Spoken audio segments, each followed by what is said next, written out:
Do we have any apologies for this morning's meeting? No, convener. Oh, I beg your pardon, convener. Yes, there are apologies. There are apologies from Councillor Devine. Thank you. I think everybody else are online. I don't think we've got Siobhan yet.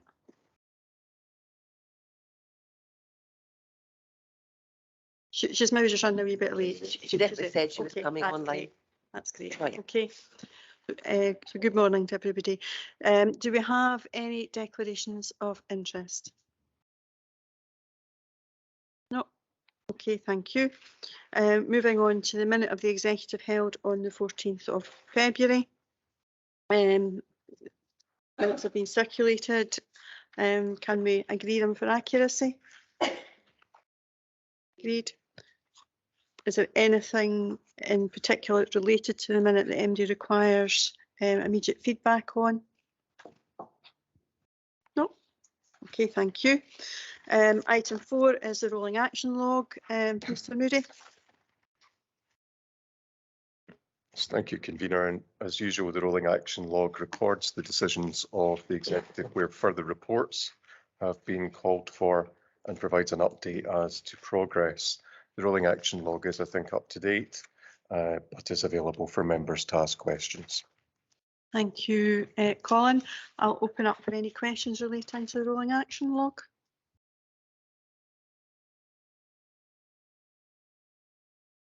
No. Okay, content to agree that. Moving into our main items for discussion this morning, and the first item is the Falkirk 2022 Delivering Best Value Strategic Action Plan and Final Update, and I'll go to Mr. Lawrie. Thank you, convener, and morning to everyone. So Falkirk's Best Value Assurance Report was published in January of 22. The Council agreed an action plan in response to that in February of 2022, and that covered the period through to March 2023. The Executive received updates in August and December of last year, and this is the third and final report, and it sets out progress against the 7 themes in the action plan. That's Appendix 1, and there are also 4 supplementary case studies covering leadership, transformation, performance and qualities, and they're set out at Appendix 2. In addition, the report sets out a number of proposed next steps, and it's really that I'd like to just talk about briefly. So in considering the work that had been done and the progress that had been made, we've reviewed not just a kind of a strict analysis of the delivery of the actions themselves, but we've been thinking a bit about the impact that these have made in the organisation and where we feel that further work is necessary. So as part of that review, whilst we recognise that the Best Value Strategic Action Plan has been substantially implemented within the timelines set, there's clearly more work that we need to do. So rather than signing off the process at this point, we felt it was important to undertake a bit more evaluation of what's been delivered and how we build that into our strategic plans going forward, and ensure that we do the necessary follow-up improvement work to ensure that we are continuing to focus on best value. And the key themes, which are very familiar to all members, financial sustainability, collaborative leadership, communities, equalities, transformation of the council.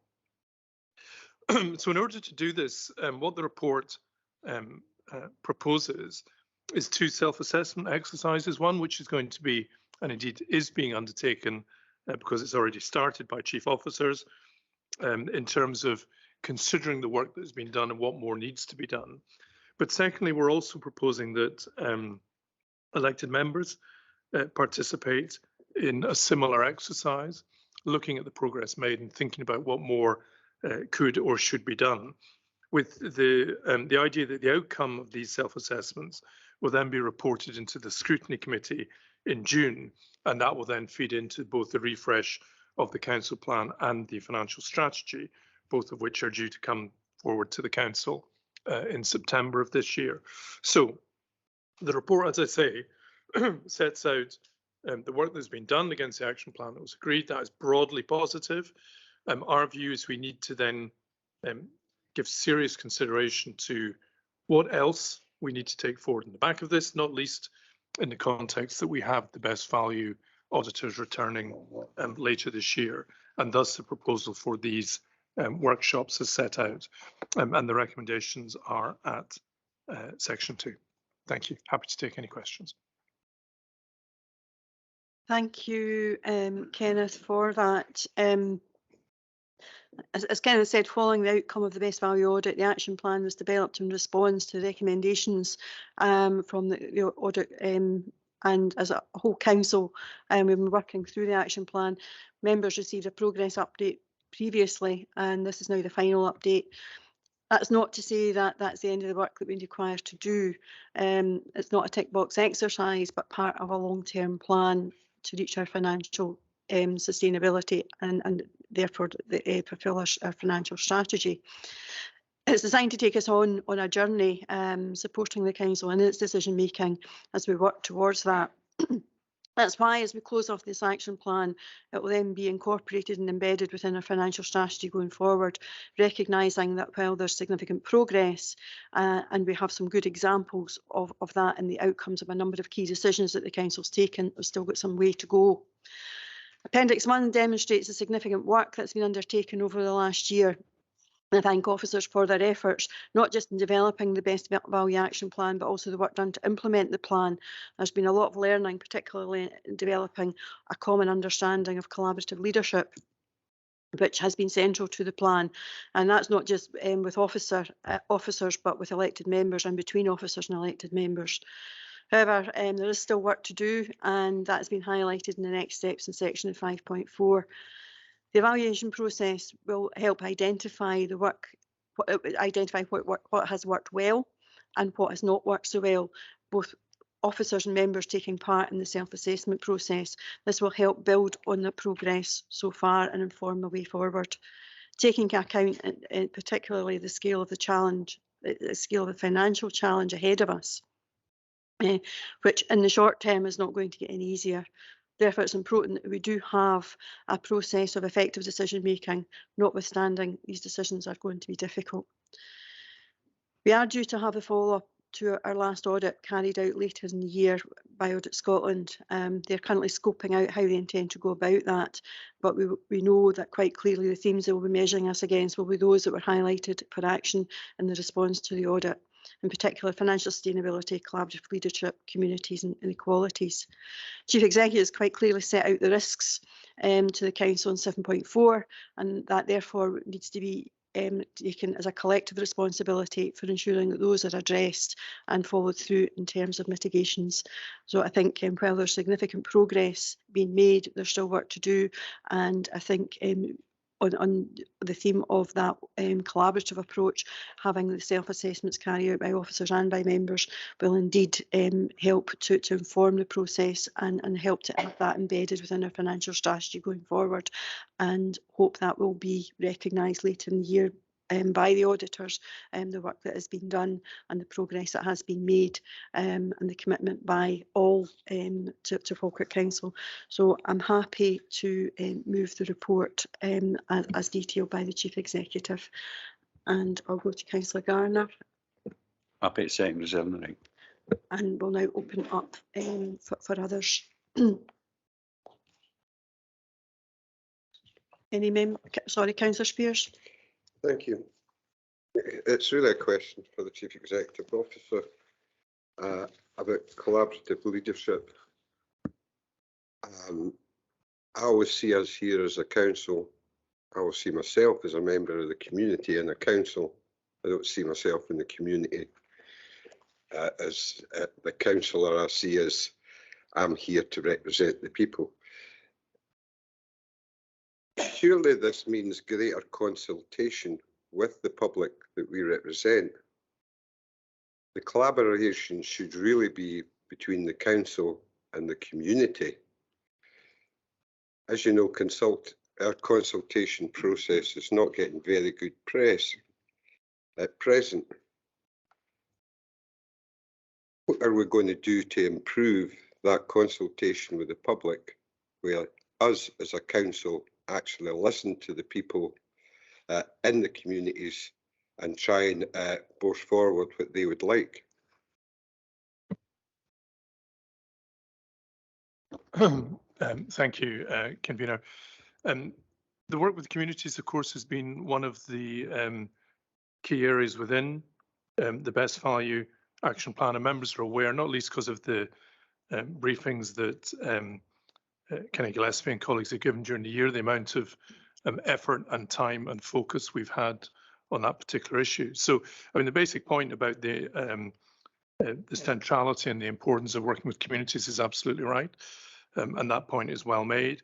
I think over the past year, both in the context of the council plan, also in the context of various other consultations, notably the SPR, there's been a huge amount of consultation and interest. There's been a lot of engagement. We need to build on that. We do have the approach to community engagement, which has been set out by officers, and there's further work to be done on that. But it's absolutely right to identify that as a really important part of what we do, and indeed the Best Value auditors will be looking at that as well. Okay, I don't know, Mr. Gillespie, do you want, I've noticed you've come on the line. I don't know whether you want to make any further comment on that? Thank you, Convener. Yeah, just to come on that, we have, we're doing a lot of engagement communication. To mention a few, Kenneth just mentioned there, but we've done libraries, we've done community choices, our budget, SPR, we're mainstreaming of that, but also our Falkirk plan, locality planning as well. So we are involving communities, and I heard the local councillor saying we're getting a lot of bad press.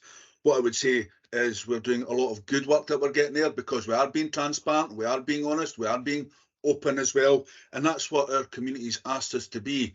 So I think we are delivering that, and we have came a long way from the original Best Value report. What I would say to local members and our communities is that we'll never ever get it right 100%, but we're trying our best to, and we're there to improve continuously.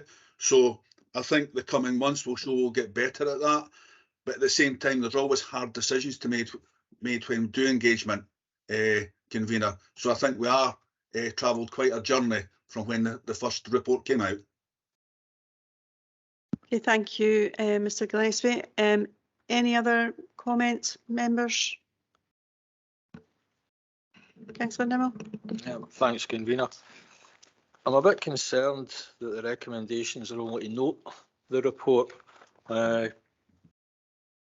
think if you look at 7.4, there's obviously significant risks attached to this. And I'm just wondering how we're actually planning on dealing with this, because I would have thought at this point, with a further inspection to come during this current financial year 23-24, there would actually be some decisions in this paper for members to take at this point. I know that there's still a lot of work ongoing, but I think the fact that we're within the current financial year, I would have thought we would have had a lot more to decide on. Kenneth? Yes, thank you. I mean, the main decision I think the members took in relation to the previous Best Value report was this action plan. And this report is setting out for members the progress that's been made, the work that's been done under each of the themes and the progress that has been made. As I said in my introduction, as officers, we are of the view that the signing off of this action plan, the completion of this action plan, should act as a kind of launch pad for the next phase of the work we need to do.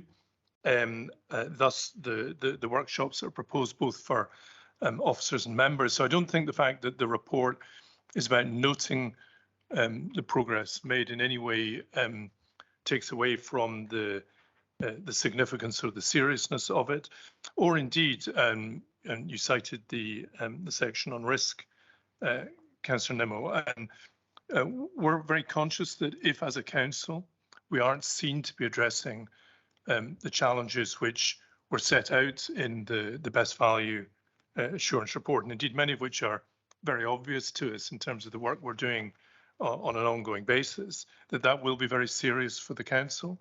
And that's really the reason why we want to engage further with both officers and members to move this on to the next stage. But I don't think that in itself implies that there needs to be a decision recommendation at this point. Okay, thank you, Kenneth. Ewan? Thanks, convener. It might be a question for, I'm getting a bit of feedback there, sorry. If I'm just looking at 5.5 of the report, which quite rightly states the scale of the financial challenge in the context of different economic pressures. I just wanted to ask an additional question, especially with the proposed shift in approach to local government from the Scottish Government being discussed, especially in the press, termed the new deal for local government. How will that be a part of our evaluation points? And perhaps more broadly, this might be a question for Amanda, how will we be engaging in COSLA's processes as discussions begin later in the month with the new government? Okay, I'll go to Kenneth first. Amanda's not with us, but we've got Danny Kearney with us, so I'll give Danny the heads up. Kenneth. Yes, thank you. The proposed new deal with local government is at a very early stage. I mean, I think in honesty, we know very little about what that's going to look like and where it might take us. I suppose my view is that given the position with the public finances, it is unlikely that we would emerge from any new deal without still really significant challenges in terms of our financial sustainability. So I don't think it will be a solution to all the challenges we face, but if it demonstrates a new era of perhaps stronger partnership between local and central government, I think we'd all see the advantages of that. And certainly, as chief executives at a Solace level, we'll be very engaged with that. I know that the directors of finance will also be very engaged in that process. And indeed, leaders at a COSLA level, because there is a lot of enthusiasm, perhaps quite a lot of optimism that this will be an important change for local government. I think it may be, but as I say, I don't see any scenario in which we won't still face an exceptionally challenging financial gap moving forward. Just from the perspective of leaders, there has already been early engagement with the new First Minister and the President of COSLA, and there's been early discussions with the CAB Secretary that covers local government and an agreed engagement plan going forward. There will be obviously something more formal will be developed from that, and it will come in front of leaders and indeed be shared with across local government at an appropriate time. But in relation to the finance questions, I'll go to Danny. Thanks, Chair. I haven't got much more to add other than what's been said. I suppose a key aspect for us is the grant that we receive from the Scottish Government, and as we're currently sitting, we're predicting flat cash through the course of the medium-term financial plan. So if there was anything of benefit to the council, we need to see that flat cash moved up, and that would be of benefit. But other than that, we'll have to wait and see what develops over the coming months. Okay, thank you, Danny. Thank you. Any further, Councillor Hannah? I recognise what you're saying about this being the action plan and signing off on the action plan, but I just have a slight concern that by beginning to, and it's entirely right that the best value should be embedded in all our strategies. So a slight discomfort about saying that there will not be any further best value reporting, but perhaps I'm misunderstanding that. Kenneth. Yes, thank you. So the proposal is that we do the self-assessment work, that gets reported into the scrutiny committee, and then what emerges from that consideration then will be incorporated into both the council plan and also the financial strategy. So I think it's really important that we keep a close hold on these issues. So let's take an example, for example, equalities. So we have a series of actions set out. We've made progress on these actions, but to me, what these actions have done is create an infrastructure so that we can improve our work on equalities. But we then need to use that infrastructure to really make the difference and demonstrate that we're making that change. So if there's a concern that we're somehow going to let these things drift, then I'd like to give an assurance that that won't happen, because in the context of the work we are doing as a council, these issues remain important. And in the context of the forthcoming best value review, if we weren't continuing to focus on these issues, then that would be obvious to the auditors, and we'd suffer as a result of that, I'd suggest. Just a question from myself on that, that the outcome of the future audit will still be reported to council, as we do have with the Account Commission every year. We have that, so that will still be reported separately to council and go through the audit process or through our audit committee as well.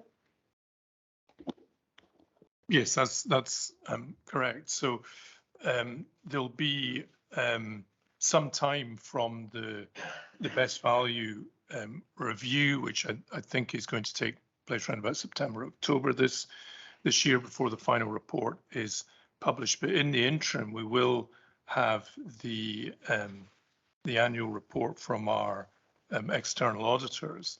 And what we've seen increasingly is the closeness of the link between these two pieces of work, the best value work and also the annual audit. So if at any stage as a council, and I hope this won't happen, we lost sight of our what we need to do in the context of best value, then we'd find that the annual audit process very quickly reminded us of anything that was outstanding or not being taken forward.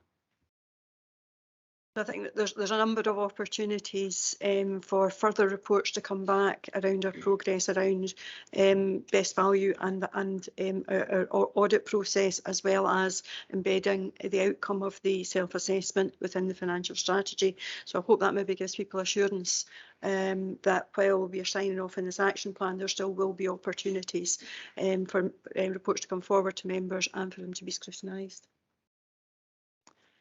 Thank you. Councillor Spears, you have already spoken, but do you have another question? Well, questions arise by questions, and our finance officer certainly made a question arise in my mind.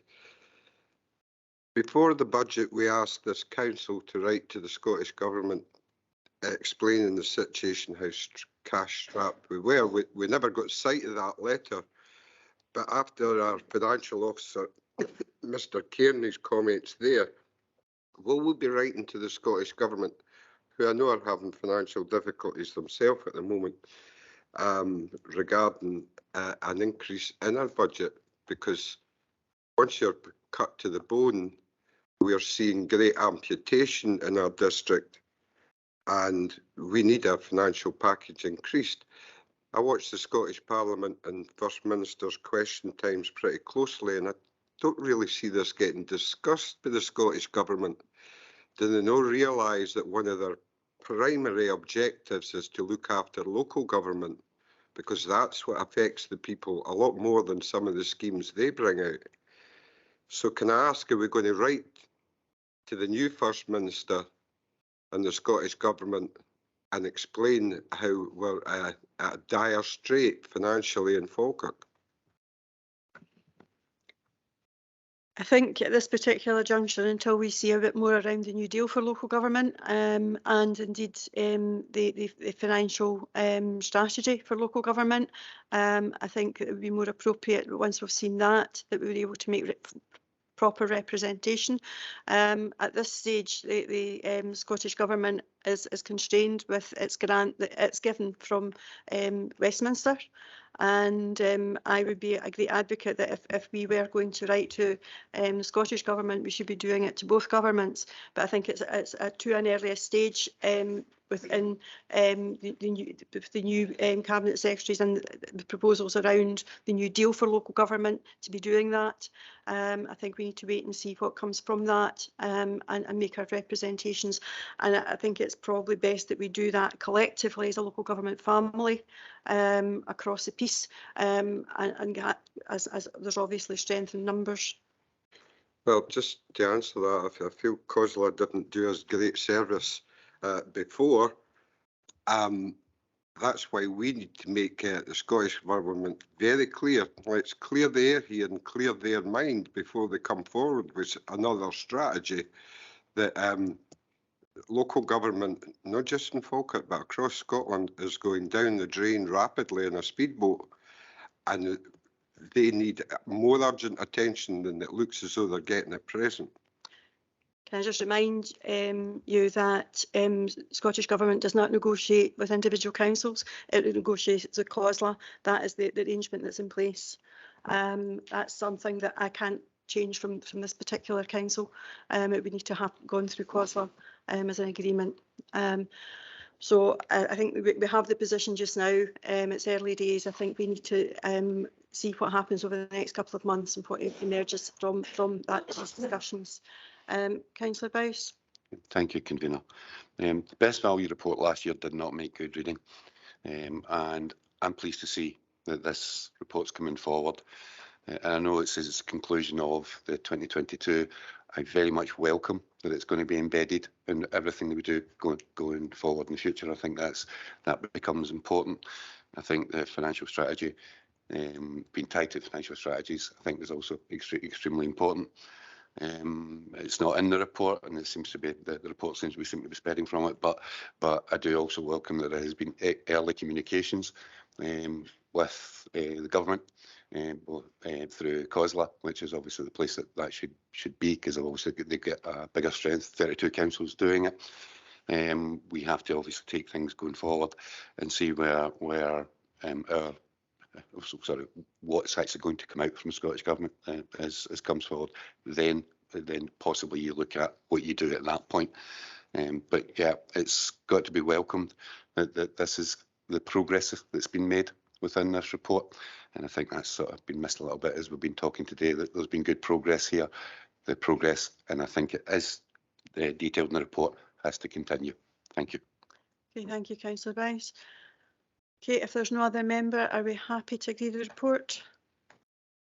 Agreed. Thank you. Moving on to item 6, it's tackling poverty in Falkirk, income maximisation strategy, and I'll go to Mrs. Algie. So this report brings forward the maximisation strategy members requested that we take it to.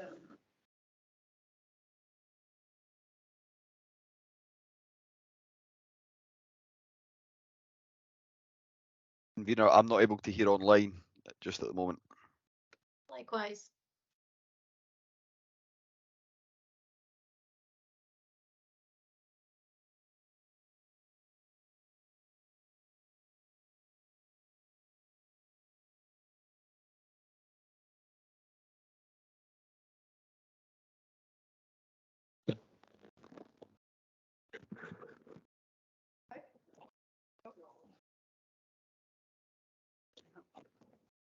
If you can bear with us till we can get a microphone to Karen. You okay now? Can you hear me now?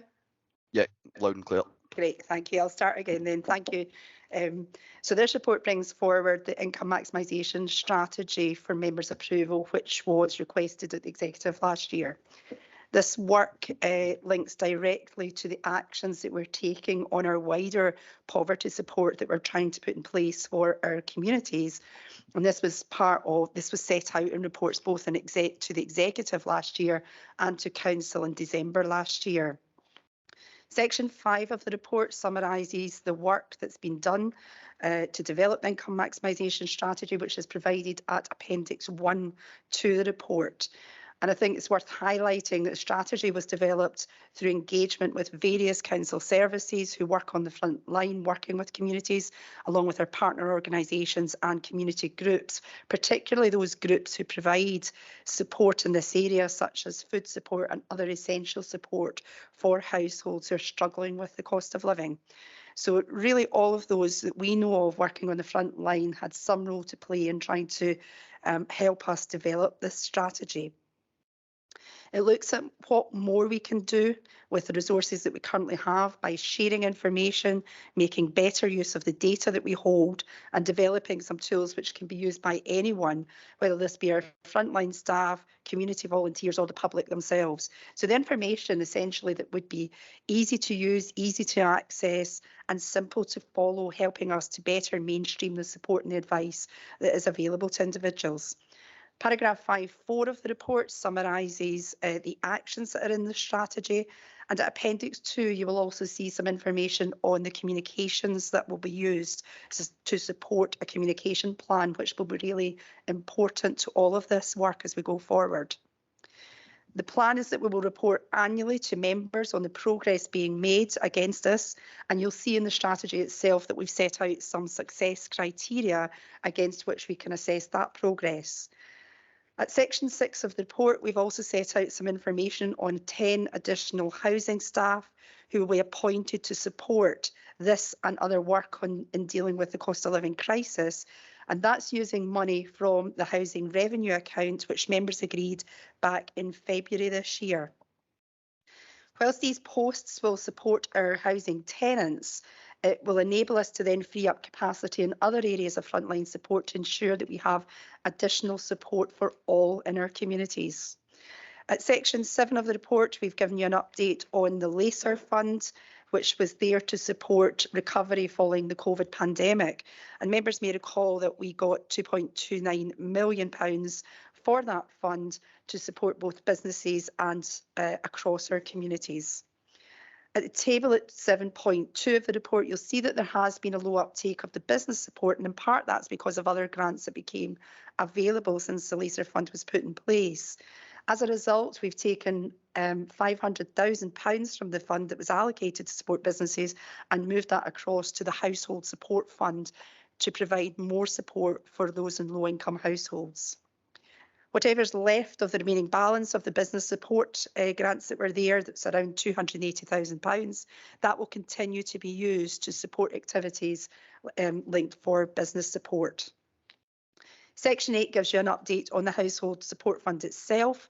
And for last year, or 22-23, you'll see that we had around 750,000 available, most of which has been spent. It's worth flagging that in February members agreed that there would be 250,000 additional funds from the housing revenue account. In March, there was an agreement there would be 250,000 from revenue resources. And along with the 500,000 from the LACER fund, that gives us around £1 million going into 23-24 to continue to provide the household support fund. The various implications are set out at section 10 and the recommendations are set out in section 2, which is asking members to approve the income maximisation strategy. I have Kenny Gillespie and Sally Buchanan online to help with some questions if members have any, and would be happy to do so. Thank you, Convener. Thank you, Karen, and thank you to officers across the council for pulling together this income maximisation strategy, as it's not been service specific but has been across the piece. I think recognising on top of the impact of COVID, the cost of living crisis has further impacted particularly on our most vulnerable within our communities, and the council sought to redirect resources in order to provide as much support as possible. That has been the subject of previous reports to members, and in December it was acknowledged that this was not going to be a short-term position with more people and families being impacted. It's also apparent there were a significant number of people not claiming all the state benefits that they were entitled to. Therefore, it was agreed that some additional resources would be directed into delivering that outreach work to identify those who were entitled to benefits which will have a positive impact on their quality of life. While there has been success in an increase in uptake, clearly there's more that can be done, and for those who do not qualify for additional benefits, making use of other direct financial assistance to help sustain them through a difficult period is very much welcome. The report has highlighted that in particular the inflationary costs of food, something that we've all experienced, but this is far more acute if you're in a fixed income. The magnitude of the inflationary costs have been so significant. To see families where 1 in 4 are worried about running out of food, with many anxious about having enough energy to cook and heat their home due to rising costs. Well, we have not seen a rise in the energy price guarantee as it was anticipated, there are still no signs of that coming down. The additional £75 payment from the COVID Recovery Fund is welcome, but does not go far enough. Nor do we have comfort from the UK government that it's doing all it can to help those most impacted. So with limited powers and resources we have in local government, we need to do what we can to help those in greatest need. And that is what the income maximisation strategy is designed to do. Strategy is designed to go across the council and not just be service specific, as I've said, as well as extending to our community planning partners where they're front facing, sharing knowledge, developing online tools for delivery of advice and support, using data to help target those most in need effectively, and improving messaging and communication to ensure we get to the target audience.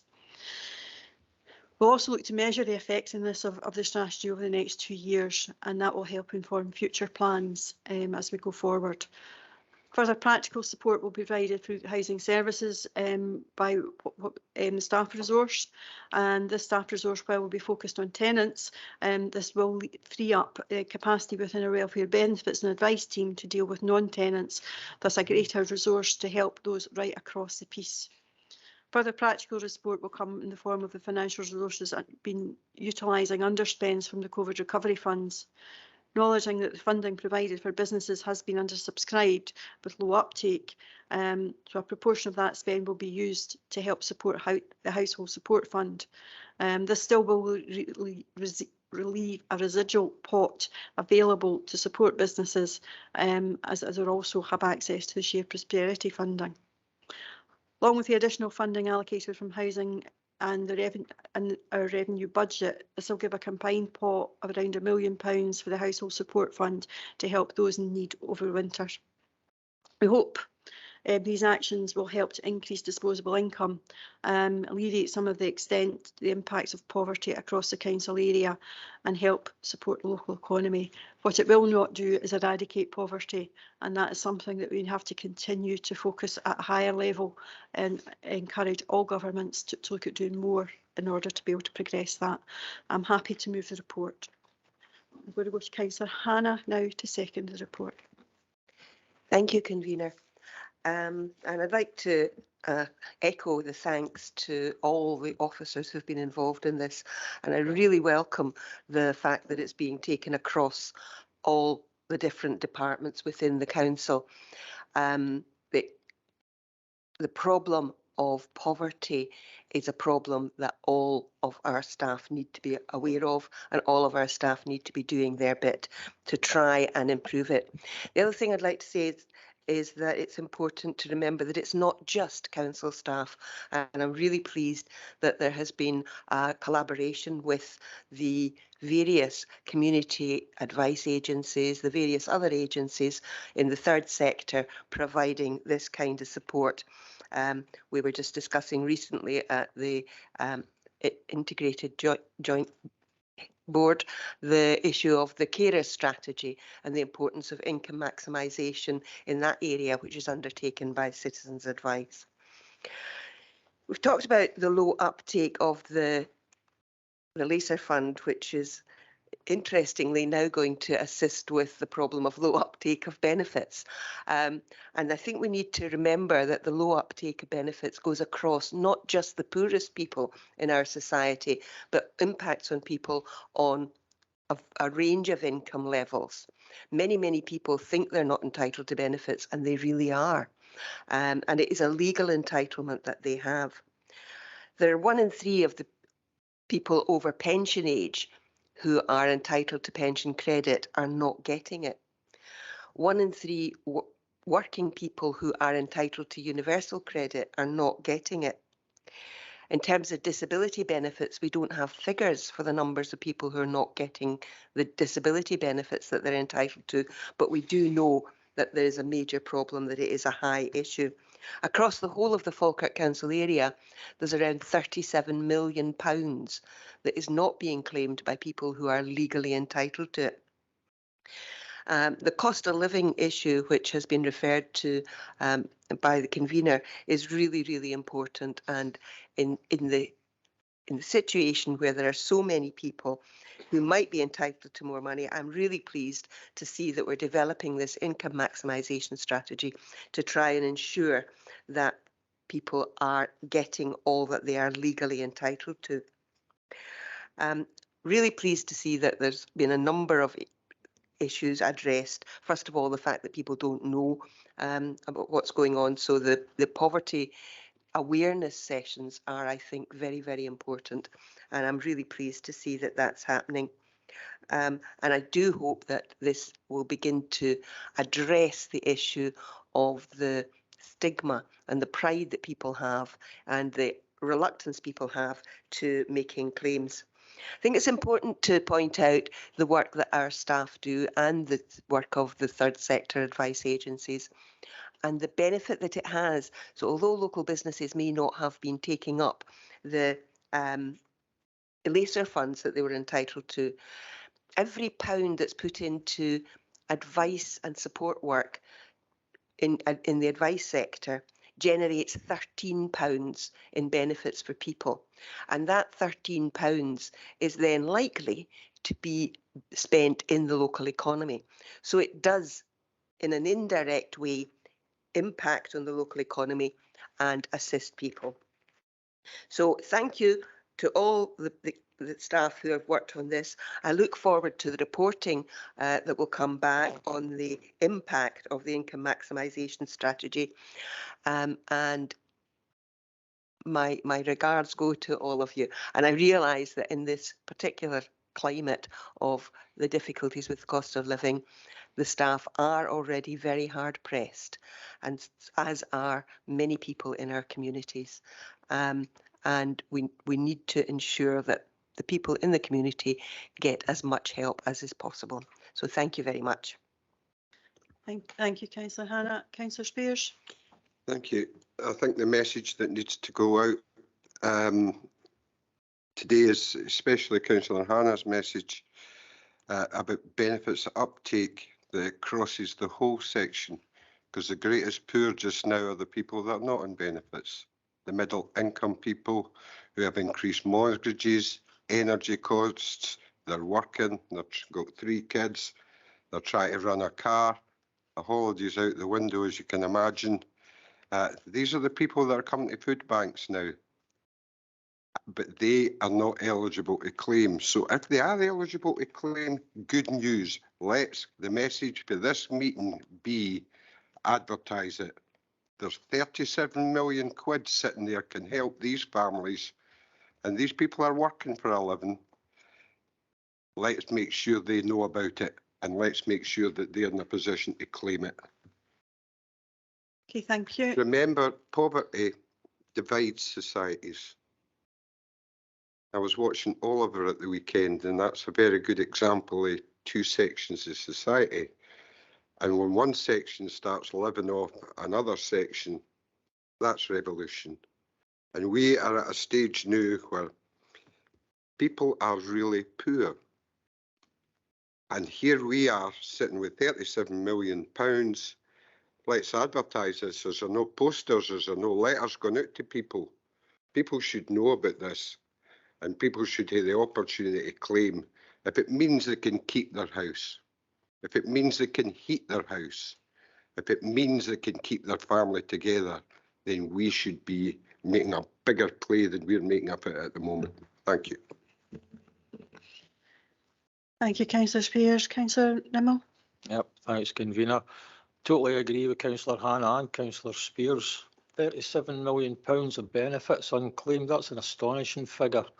I'd be keen to know what the additional uptake, especially of the DWP benefits, have been in relation to this income maximisation strategy.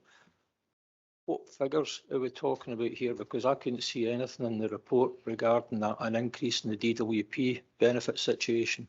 Can I get an answer to that? Okay, thank you. I think Sally, would you be able to give a wee bit of an update? Yep, happy to do so. Thank you. Oh, I'm getting a bit of feedback. Yes, benefits uptake is very hard to get up-to-date figures of. There's often quite a lag before we can get reasonable data. So as yet, for our work over the last kind of 6 months to a year, it's hard to have an exact answer in terms of the uptake.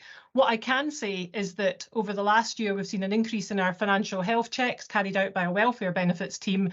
So in the past financial year, they carried out 3,045 compared to 2,084 in the previous year. So an increase in that, which is positive. Our new household support officers, we have had 3 of them working since the 1st of January this year. And in the first quarter of the year, they have delivered over £226,000 in benefits gain. So that's from free members of staff over 3 months. That team has now increased to 7.5. That's the 4 new posts from the June paper last year, as well as 3.5 repurposed income maximisation officers. The new staff are in various stages of training, but we can really expect to see a significant increase in financial gain coming from those posts. And the other bit that I can get in terms of monitoring, in terms of our comms plan, we can look at click-through rates from the advertising that we're doing. So when we are promoting different benefits to people, different types of support out to people, we can see how many people have clicked through. Feedback from our comms team is that they're getting really good success with that, particularly where we target those adverts into, for example, areas that we have of known deprivation or targeting towards particular demographics. Interestingly, 90% of those who are clicking through to get more information are female, and that probably reflects 2 things. One, I think females are a wider proportion or a higher percentage of those who use Facebook than men, but also 2, that females are at a greater risk of poverty and therefore are quicker to click through on that information. So in summary, we want to get a better handle on where we are in terms of benefits uptake, but these early indicators are all showing that the work is travelling in the right direction. Okay, thanks.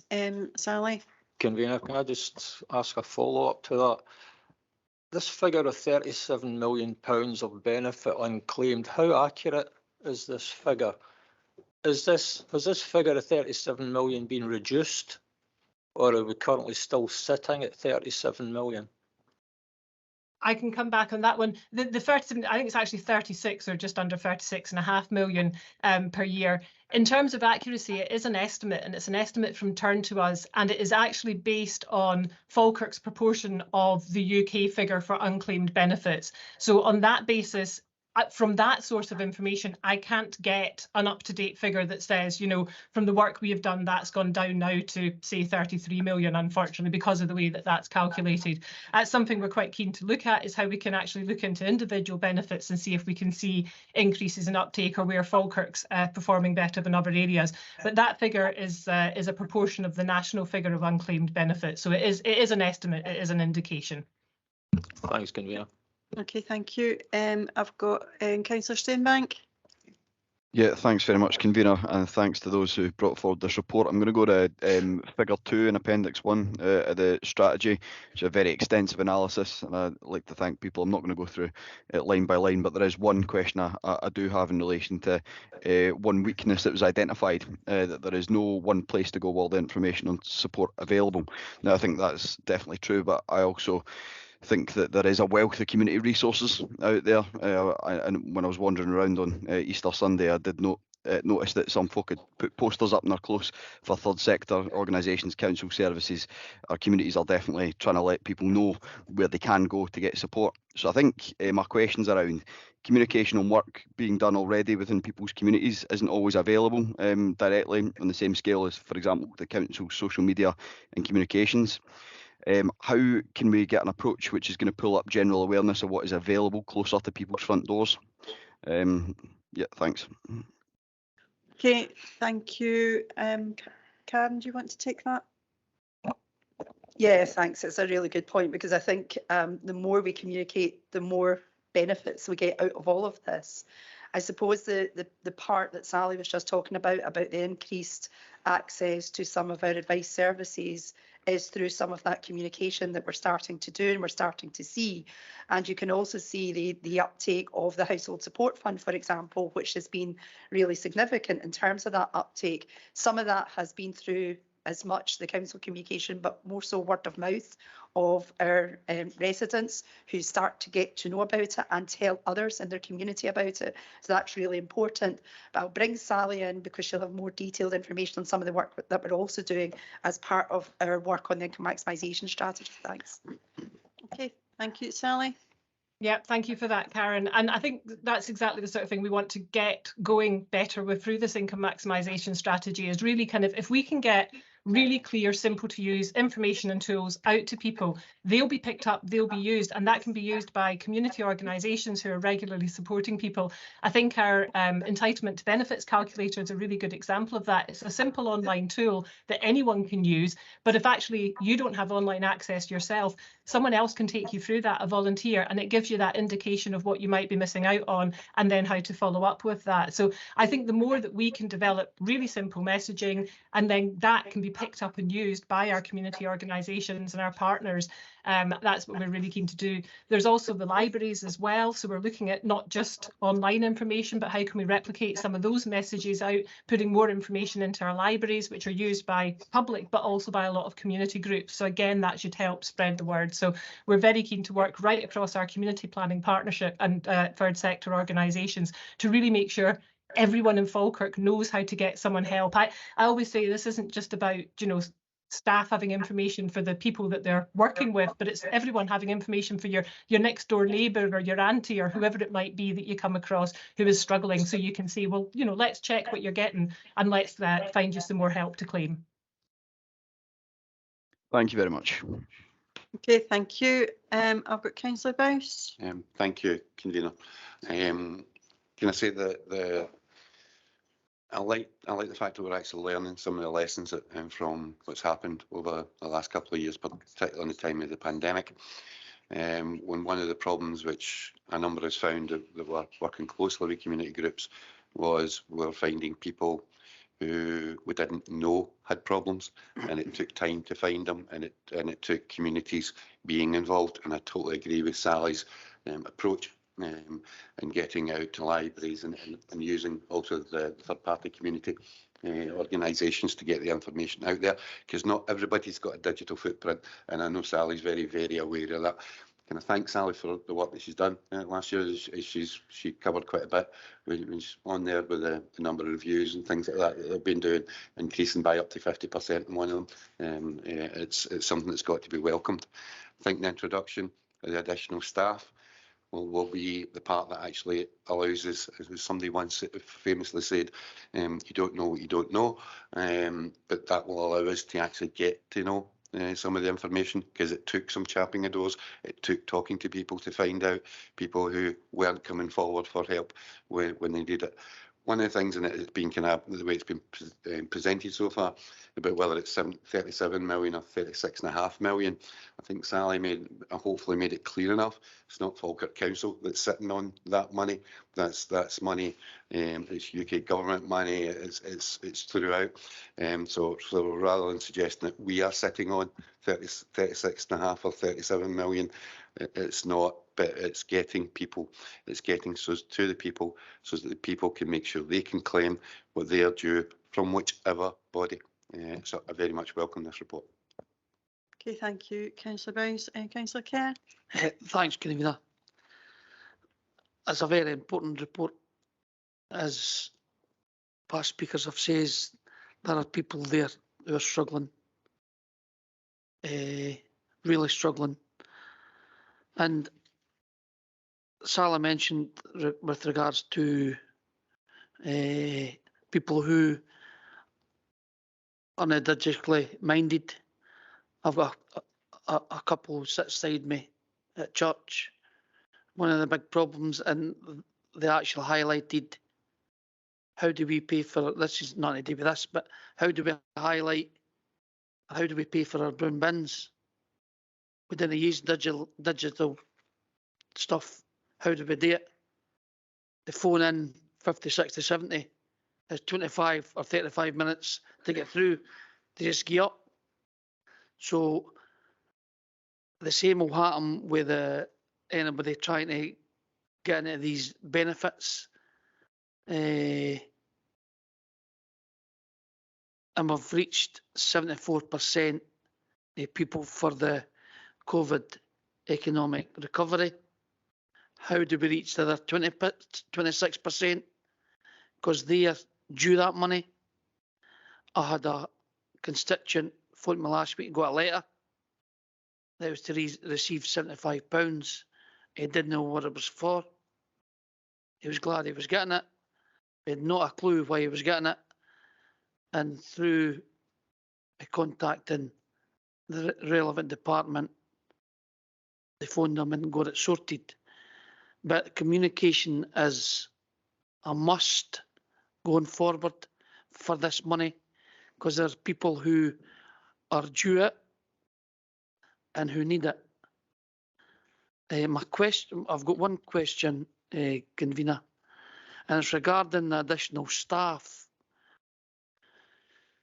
The additional staff is very much welcomed, but how many staff are we still looking for our normal positions? Because one of the housing officers who, after 37 years, has just says, "I've had enough," she's leaving. I would not want to mention names, but a great housing officer. In the 6 years I've been here, she's worked tirelessly, and they really, really do care about the people who they're trying to help. So my question is, even though we're getting additional staff, how much staff or vacancies for housing officers, housing assistants are we short? Okay, I actually think there was a couple of questions in there, Councillor Kerr. So I'm going to go to Sally first, particularly in relation to the £75 and targeting those that have still not uptake, and then I'll go to Kenny in relation to the staff. Okay, Sally. Thank you for that, convener, and thank you for letting me off the hook with the staffing question. In terms of digital, I think our libraries have a big role to play there. There is free Wi-Fi and free PC access within all our libraries, but more than that, we've got library staff there as well on hand to help people to do things online, and we are increasing that support by having all of our library staff undertake digital champion training, so they will be better equipped to be able to support people to do things online. In terms of the laser payments, the £75 payments, we actually on the letter said to people that if they weren't able to do this online or didn't want to phone, they could visit one of our libraries.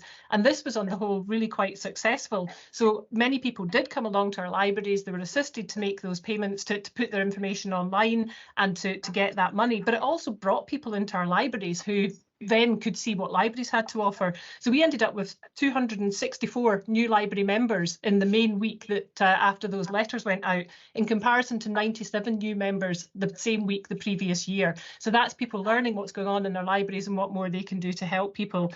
In terms of uptake of those laser payments, the report does say 74. I'm pleased to say that as of last week, we were up to 87% uptake. So we really are doing all we can to try and get hold of people.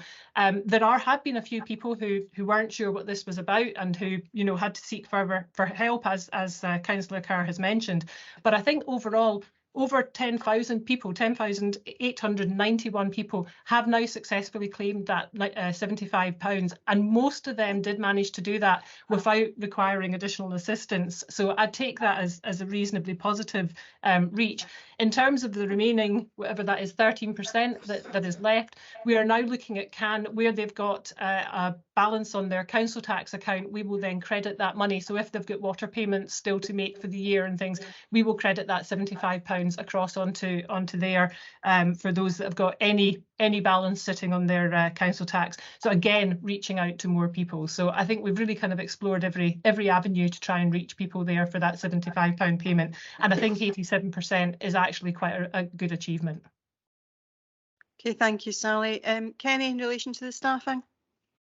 Thank you, convener, and maybe I should just pass it back to Sally for her comments here. But no, and with regards to Councillor Kerr's question, yes, we do have vacancies. We've just sent through another recruitment drive there, and I know that we've successfully filled these positions as well.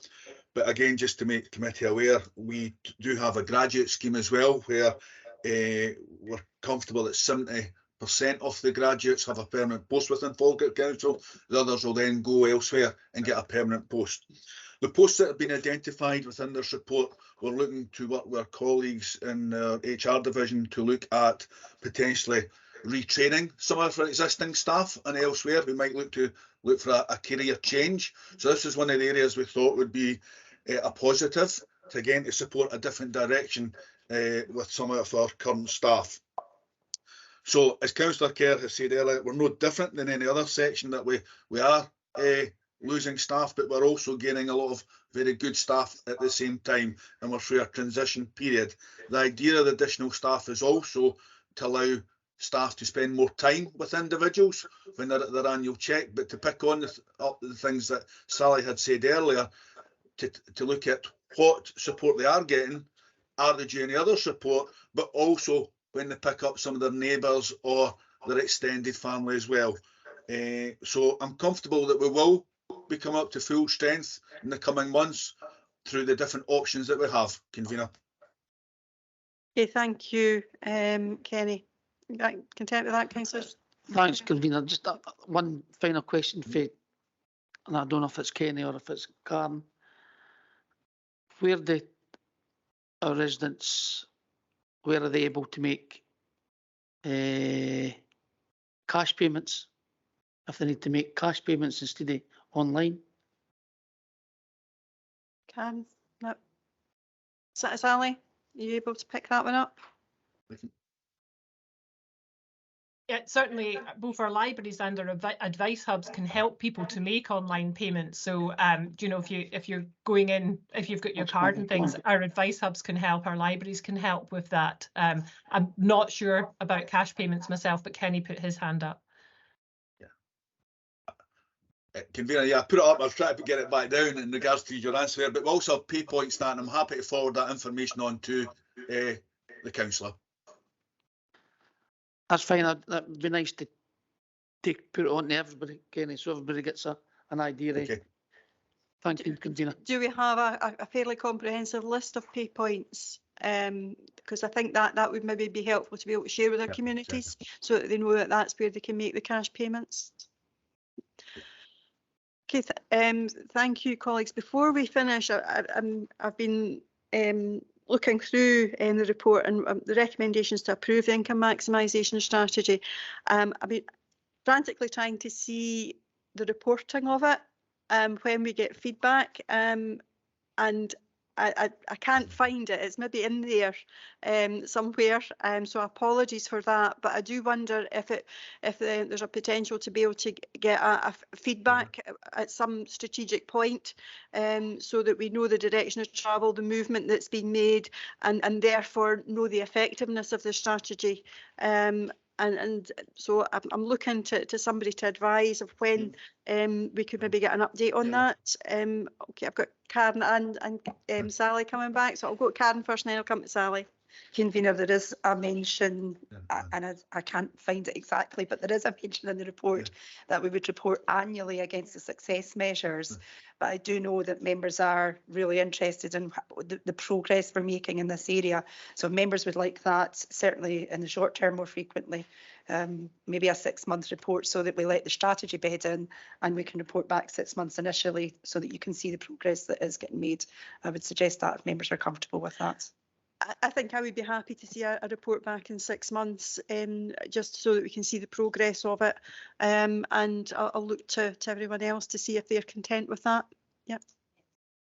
Okay, on that, with that request for a 6-monthly update report, are we happy to agree the report? Agreed. Okay, thank you. Moving on to our next item, which is Falkirk Council Local Transport and Active Travel Strategy, and we go to Michael for the report. Thank you, Convener. The purpose of the report in front of you today is to seek approval for the proposed Falkirk Council Local Transport Strategy and the Council's first ever Active Travel Strategy. It is recommended that Executive approves the local transport strategy and active travel strategies and the strategic vision they wish to deliver. To note, the local transport and active travel strategies are focused on transport networks which prioritises active and sustainable travel over a network which currently prioritises the car, and adopt an approach to develop the active travel network which prioritises and creates spaces for walking and cycling over other modes of transport. It's important to highlight that these strategies have a real change in direction. The original local transport strategy was back in 2014. This is a total refresh of this. The active travel strategy itself is new to Falkirk Council.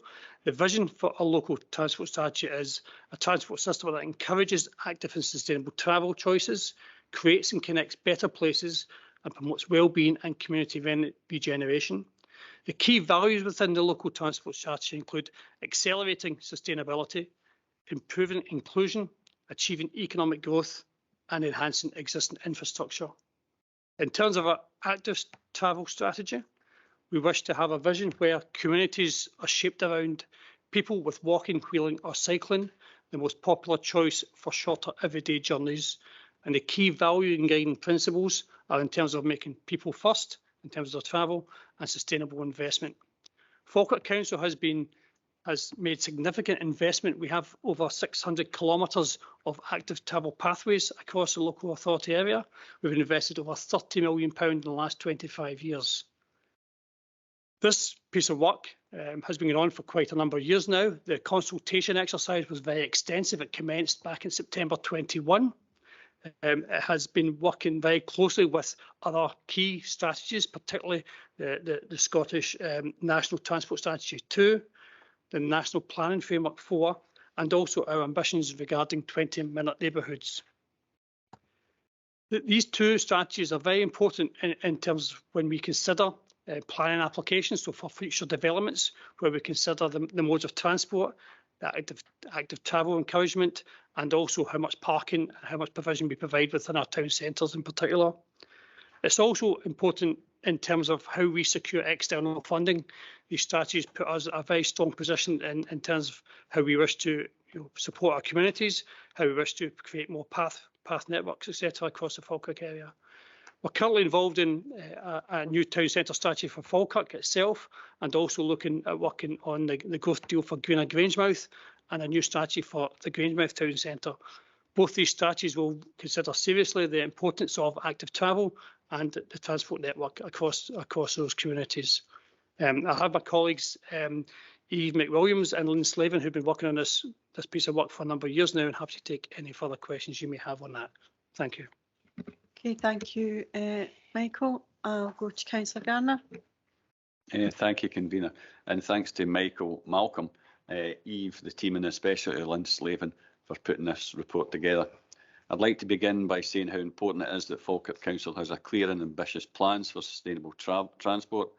That's why I'm delighted to see these two significant transport strategies come forward for approval. Combined, they set out the vision for how we in Falkirk can create an area that puts active and sustainable travel, such as walking, wheeling and cycling, at the heart of our communities.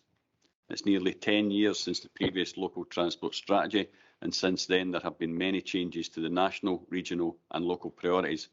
The most significant of these is climate change, and it was important for the Council to respond with an update on the vital role that transport in the Council area can play in addressing the climate emergency and reduce carbon emissions.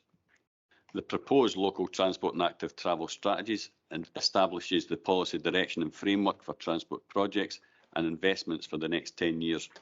Both the local and active travel strategies wish to shift focus from a transport network which prioritises the car to a network that is more focused on active and sustainable travel, transport such as walking, cycling, wheeling, public transport and car sharing. Both documents have been subject to extensive policy research, but more importantly, the public have been asked their views on our transport systems. Extensive public engagement included focus groups, workshops, public events and online questionnaires. All this feedback has been used to develop the strategies presented for our consideration today, and members should note the role these strategies have in terms of wider planning and supporting the Council in securing external funding. Building a transport network that is more focused on active and sustainable travel will be challenging, However, Falkirk has a fantastic track record of implementing walking and cycling infrastructure, and as we've heard, we currently have 600 kilometres of walking and cycling paths with £30.5 million invested in the last 25 years. This is a great starting point, and we will endeavour to keep delivering a network that people in Falkirk can be proud of and enjoy using. I would like to thank officers in Transport Planning once again for the extensive work that has brought these strategies to members today, and would like to offer my support and welcome the recommendations at 2.1 in this report. Thank you, Convener. Thank you, Councillor Garner. Councillor Sinclair. Yeah, thanks, Convener. Happy to second the report and reserve the right to come back. Thank you. Councillor Spears. Thank you. Local, active, travel. That's great. You say there was £30 million, did you say, were spent over the last 5 years? Can you tell me how much has been spent in the last year? That's question one. Travel choices.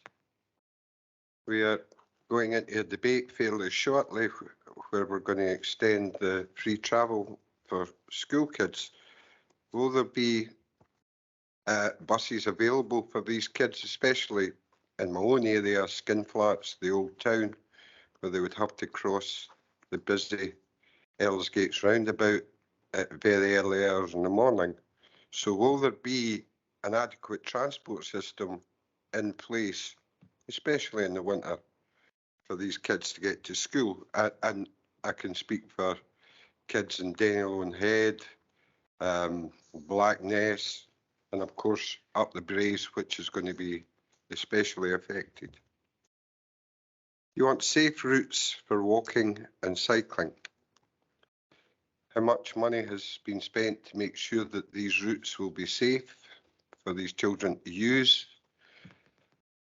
Now, we have put a lot of money into walking areas, but people have to get to the route before they start the walk.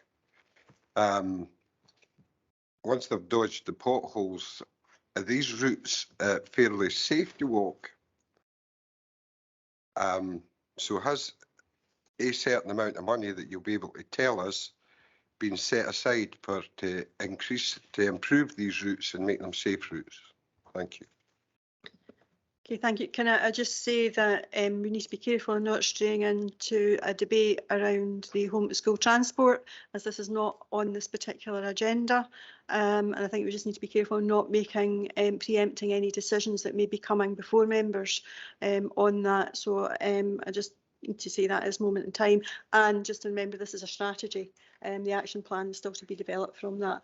But Michael, I'll be able to give more specific answers. Thank you very much to you, Convener.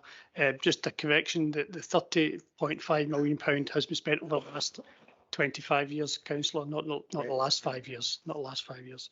Just to clarify that. I don't have to hand the figures we spent last year in relation to that, but I don't know if my colleague Lynn Slavin possibly has that information. I may go to her after I answer the next question. All credit visionaries. You've said you've been doing it for the last 25 years. The council has invested over £30.5 million over the last 25 years. Very visionary, that's what I'm saying. In terms of the question regarding the safer walking routes, as the convener highlighted, that will be a paper coming forward for discussion and debate in the future. That's not part of the discussion we have in front of us today. There's more than just children walk these routes, though.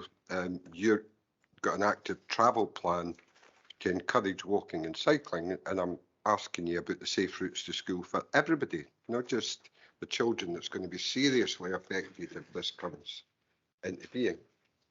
So all these routes will be looked at and assessed accordingly. So I think we will have a continual role of, how we look after our streets, how we maintain them, how we look after and maintain our paths. So each route will be assessed in its own right. This is very much the strategy that sets out that, and an action plan will be coming forward as we find the resources necessary to ensure those routes are as safe as we possibly can make them. Everybody knows what that assessment is. You go to a ruler and see how deep the pothole is and say that it's not deep enough to be fixed.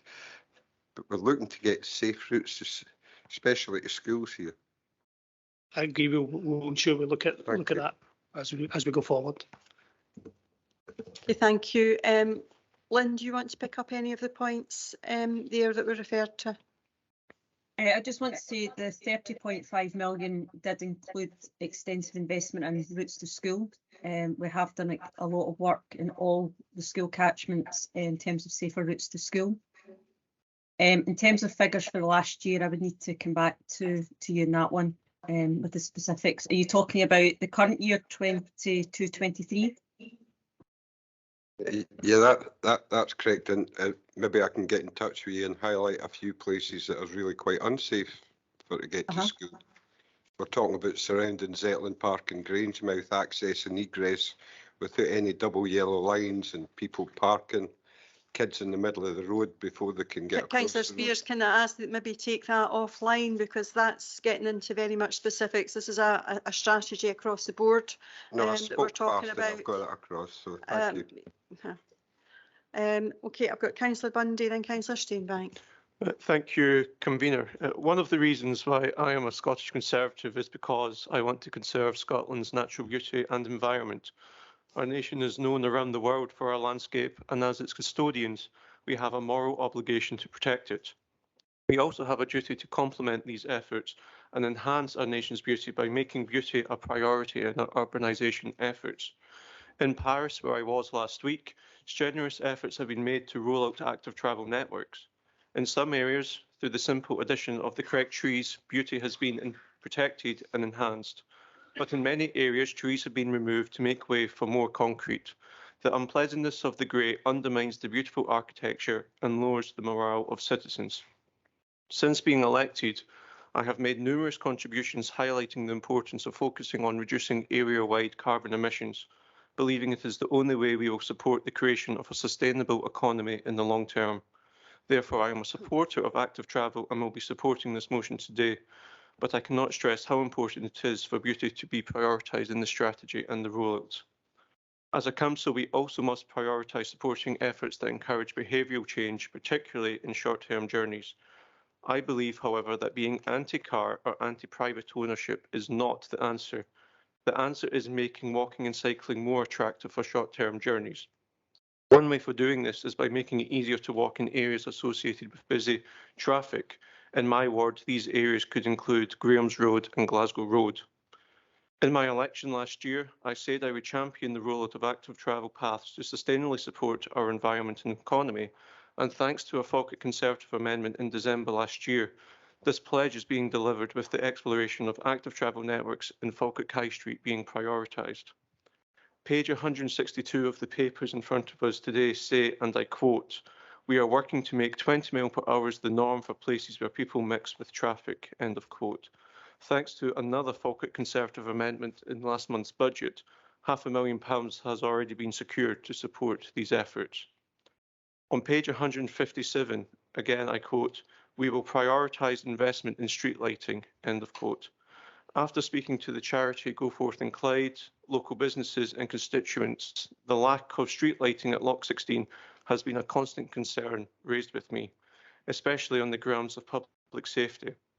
I hope that the installation of lights at Lock 16 will be prioritised in the rollout of active travel networks, encouraging tourism and the pleasure of our constituents on our canal. And finally, Convener, I believe that it is important to note that Falkirk's active travel efforts will be supported by the Falkirk Growth Deal, showing the benefits that emerge when both of Scotland's governments work together for the common good. For the rollout of active travel to be a success, we must listen to people and address the concerns they already have. We must support efforts to encourage behavioural change for short-term journeys, and we must support the conservation and enhancement of beauty. Thank you. Okay, thank you, Councillor Bundy.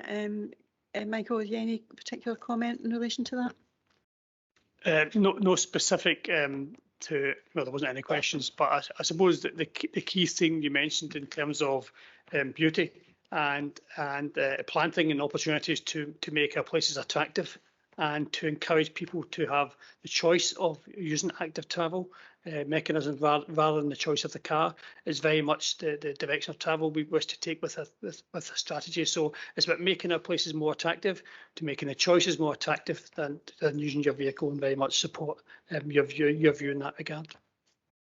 Thank you. Councillor Steenbank. Yeah, thanks, convener. Obviously, I welcome this step towards the ambition, such as a 20% reduction by 2030 on private vehicle kilometres. I think we need to understand how we can change our own behaviour, but when you do make that attempt on active travel, as has been highlighted by several members already, you do see the barriers that have been identified within this report. So I've got a few questions for Michael, if you'll indulge me. So firstly, it's on 20-minute neighbourhoods. I think I'm trying to understand how this ambition will influence the context of what would be considered infrastructure priorities. Obviously, I think we're in a bit of a period of volatility for various reasons about where services are being provided, especially since the pandemic and home working, and obviously a few decisions made by this council and more broadly nationally. How will active and safe travel routes to create 20-minute neighbourhoods evaluate what resources are likely to be placed where in the next 5 to 10 years? Cheers. Thank you, through you, convener. Yeah, I think that's a very, very important point in terms of the ambitions and the visions for 20-minute neighbourhoods. And this is where people can have access to retail, access to employment, access to education. Now, clearly, 20-minute neighbourhoods may not work immediately with very small settlements, but certainly within our urban areas, as we develop our master plans for town centres, for example, we can ensure that the active travel connections are part of that scenario to make sure that we connect up our communities with education, with retail, with a place of work throughout the Falkirk area where it is possible and practical. I think that there's so many good linkages with 600 kilometres of active path networks.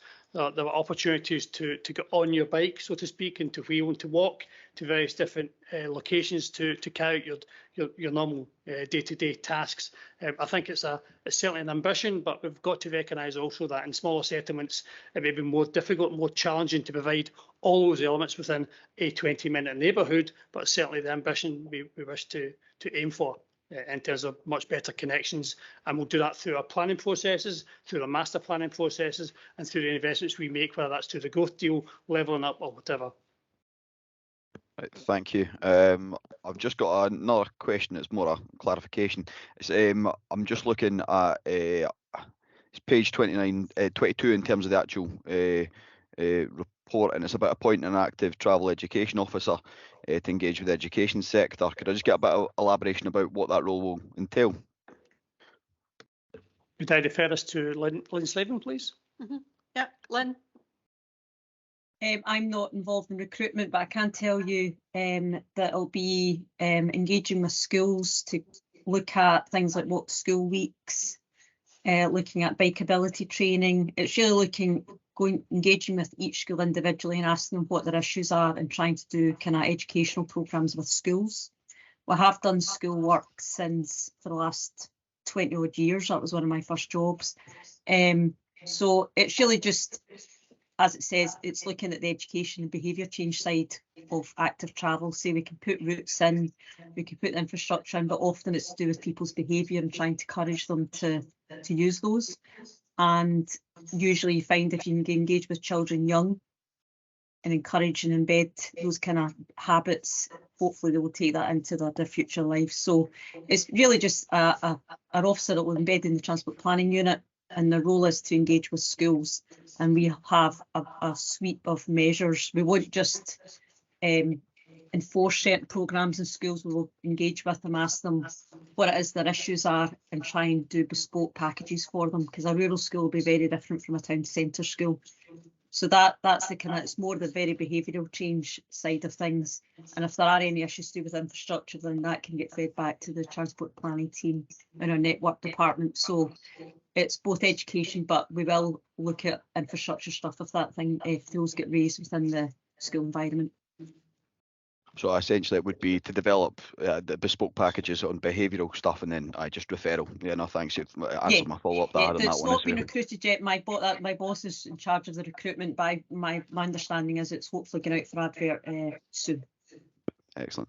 Just one wee follow-up on that. In terms of the behavioural change that will be encouraged, how much parental involvement? I definitely know as somebody who walked to school back when I went, it was definitely encouraged as a sort of independence development activity, but some parents still raise several concerns about engaging with that. So what engagement work will we be doing with parents? We have done school travel assessments. We've got reports on every single school, and we engage with the school community and the parents. So we do have records of what parents' issues are. Again, we typically, the education officer, that was one of my old jobs, is you engage with the head teacher initially and you speak to them. So normally within that environment, you do get to understand both the pupils and the parents' views. Again, it's each individual school. Sometimes we get invited to parent council meetings. So it's very bespoke to each school. If there is parental issues that are concerns, it typically gets fed to us through the head teacher, but we have been invited to parent council meetings in the past. Thank you very much. Just one more question, convener, maybe back to Michael. Shared mobility schemes such as car clubs were highlighted in this report as potentially something that provided by the private sector or whatever would be a way to drive better outcomes. How are we monitoring demand or the likelihood of private sector initiatives such as this being established in the Falkirk area? Yes, through you, convener. Yes, thank you, Councillor Steinbach. We had a discussion at one of the group meetings regarding that, and it's very much a driving strategy that is at the forefront of the national strategy, National Transport Strategy 2, looking at mobility as a service and how people can access, not having permanent use of a car, but a regular use of a car for a number of hours a day, an example. So we're very keen to speak and engage with various different car club operators to see how we can roll out that type of scenario across the Falkirk area. We don't have any specific opportunities at this point in time, but we're certainly keen to pursue that and see how we can reduce the demands of the car across the Falkirk area with car clubs and other mechanisms where people can get access to a vehicle for short periods of time. No, definitely. Thank you very much. No further questions, convener. Okay, thank you, Councillor Steinbach. I've got Councillor Nimmo, then Councillor Hannah. Thanks, convener. Just a question for Michael. I'm looking for assurances from officers here. Do we currently have safe routes to all our schools at the moment? Because obviously this is going to form part of the active travel strategy going forward, and it's going to be a major factor, I would say. But do we currently have safe routes to schools? Through you, convener, could I defer to Lynn, who mentioned that we have carried out analysis of each of the routes to school. Lynn, could you comment on that, please? There isn't such a thing as a map of safe routes to school. Basically, we do assessments of school routes and improve them in terms of lighting, try and improve the path network in and around the schools. So there isn't a set map, if you like, of a safe route to school. We try and improve the routes within the school. And we have done extensive work in that. So the best way is if you have got a specific route that you have raised with one of your constituents, then please let us know about it. But we have done extensive work on safer routes to school. But if there are any specifics, the best thing would be to get in touch with us. So just on the back of that, are we safe in thinking that there are safe routes to all our schools, irrespective of what you just said? Doesn't matter how you get there, the kids are going to have to go to school. Are there safe routes available to all our schools? There's safer routes. You can't say safe. There's safer routes in terms of we have done lighting, we have done path improvements. There's been assessments of all the crossing points. So there has been extensive work. Say the best way is if there are specific routes that you are aware of, then the best thing is to let us know about them and we can let you know. Okay, thanks for that. Okay, Councillor Hannah. Thank you, convener. We all welcome the moves towards promoting active travel and welcome this report. One thing, though, that I'm a little concerned about is for those of us who are fortunate enough to be able to walk and cycle for long distances, this report is very welcome and there are lots of good things to be promoted in it. But in a report of almost 100 pages, there's only 2.5 pages about public transport. And I think it's important when you're looking at a report that's local transport and active travel, that you make sure that you're integrating bus services within that, because as was said earlier on, people need to be able to get to the places they're going to walk. If you live and represent people in the Braes, the idea of a 20-minute neighbourhood is, as you've already recognised, not really realistic. So local bus services are really important. I recognise that the council does not actually run a bus service, but we do have an influence in terms of how we integrate that within our strategy. And I'd like to hear a bit more about what will be being done in terms of bus use. Thank you, through you, convener. This very much sets our 10-year ambitions to the strategy, and from the strategy will come a number of actions and an action plan for how we will ensure that where we can, to as best we can, integrate those transport connections. So I think that the next stage of this work will be an action plan looking at, how do we link up with the safer routes to school? How do we link up with the bus transportation? How do we link up with maybe a more, demand response service, dial-a-bus service, taxi card service, etc. So there's lots of elements in our transport planning work that will be integrated into these strategies and come forward as actions as we progress. Thank you. Just a small supplementary is we have systems of people being able to use bicycles, electric bicycles. People can get that. I think it would be useful to try and look at the ways in which we could have electric scooters as well for those who are not able to go on a bicycle. I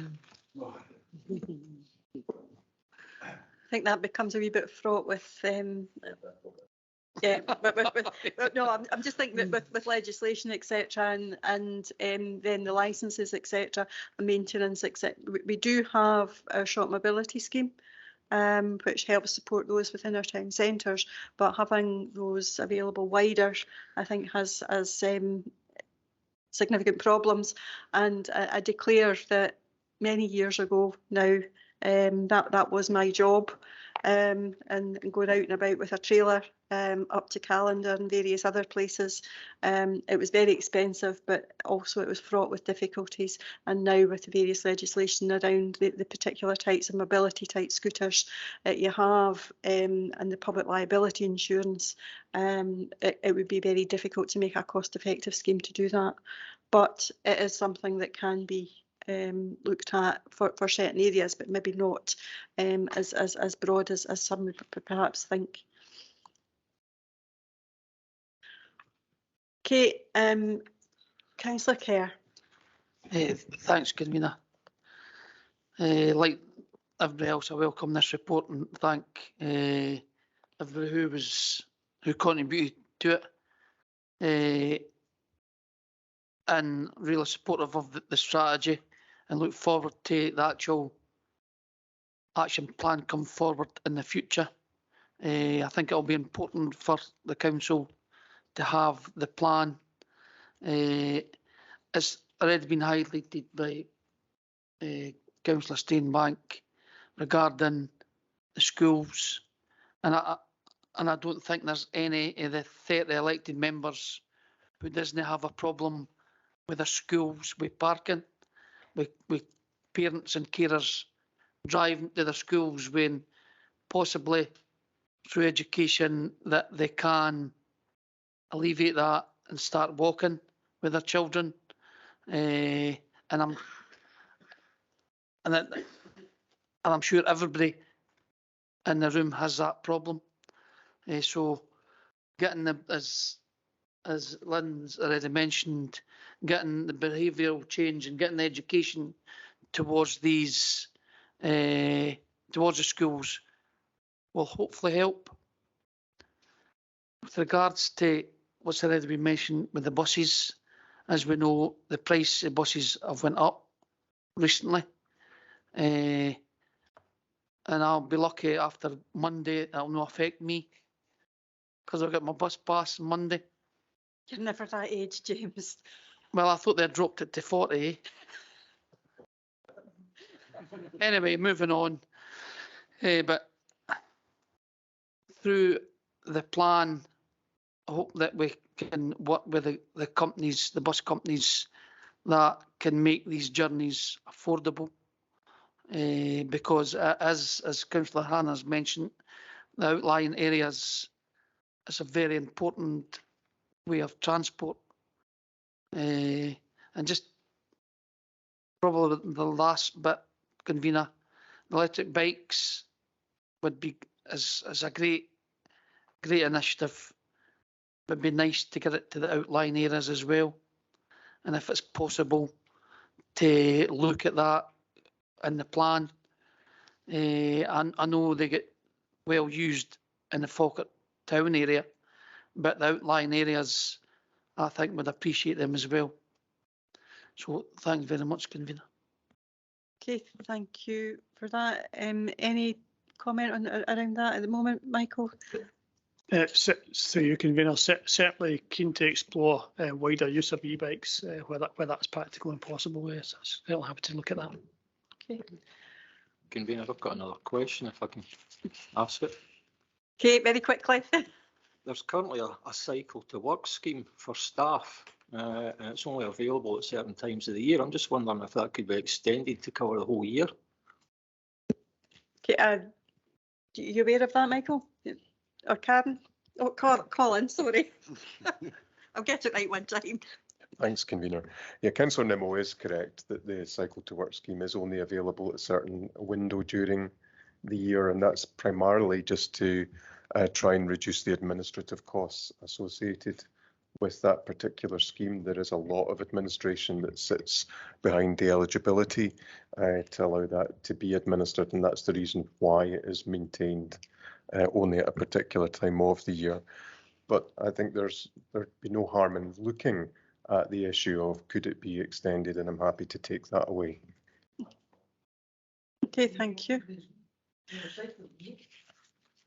Okay, if there are no further contributions, can we agree the report? Agreed. Thank you. Moving now to Denny Townhouse and the statutory consultations for disposal of the common good property, and it's with Mr. Kettrick. Good morning, Provost, members of the Executive. The purpose of this report is to provide information on the outcome of the consultation on the proposed sale of Denny Townhouse under the Community Empowerment Scotland Act 2015. Denny Townhouse is currently occupied by the Health and Social Care Partnership. However, it is due to be vacated this spring, with staff being relocated to other offices.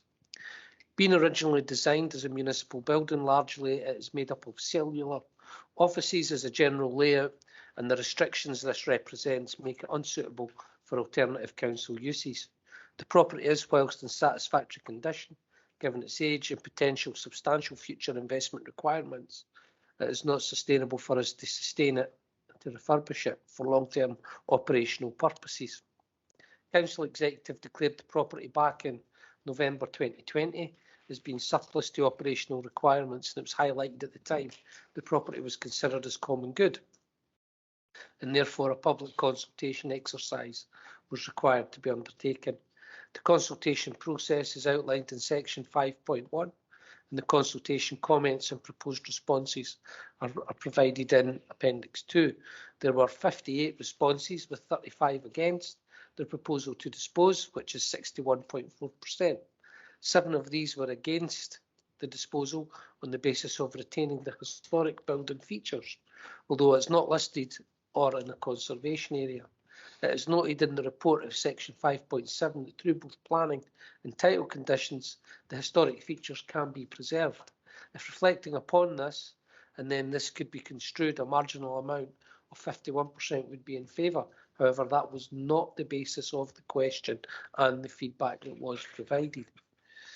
There were mentions of community use, but no asset transfer request or an expression of interest has been made to date. To retain the property in the hope that a future operational use or a community use is brought forward, with the building being simply mothballed and retained until this comes, if it ever does, would not be prudent due to the risks associated with scrutiny, with security, maintenance, and the potential for the building to continue to deteriorate, and obviously the subsequent costs that could be involved. Whilst responses were, in majority, not in favour of the disposal, there were no substantive objectives or viable alternative proposals. The conclusion is therefore that the advantage of disposing of the property outweighs the potential disadvantages. I'm happy to take any questions, Convener. Thank you, Paul. I'll go to Councillor Garner. Thank you, Convener, and thanks to Paul. Being born and bred in Denny, I have fond memories and a real attachment to this building, and can remember going in as a young boy with my mum to pay our council rent many moons ago. So I truly want what's best for the building. As outlined in the report and mentioned by Paul, Denny Townhouse is currently occupied by the Health and Social Care Partnership, but since COVID use has been very limited and is due to be vacated this spring with staff relocated to other offices. It's an old building, although currently okay in terms of condition.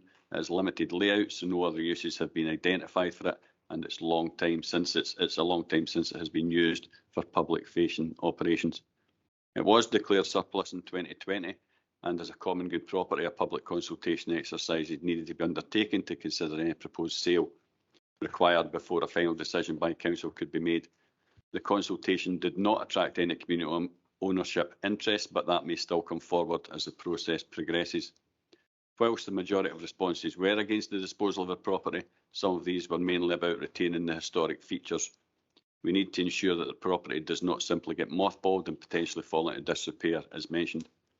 The potential receipt will accrue to the Common Good Fund of Denny and Dunny Pace and will be a welcome increase to that community pot. As we can see from the next agenda item, positive interest can come forward, and this much-loved local building can be retained and with new owners and continue to be part of Denny and Dunny Pace's heritage. I have a couple of questions relating to the planning brief and common good aspect, which has been put to me by members of the community.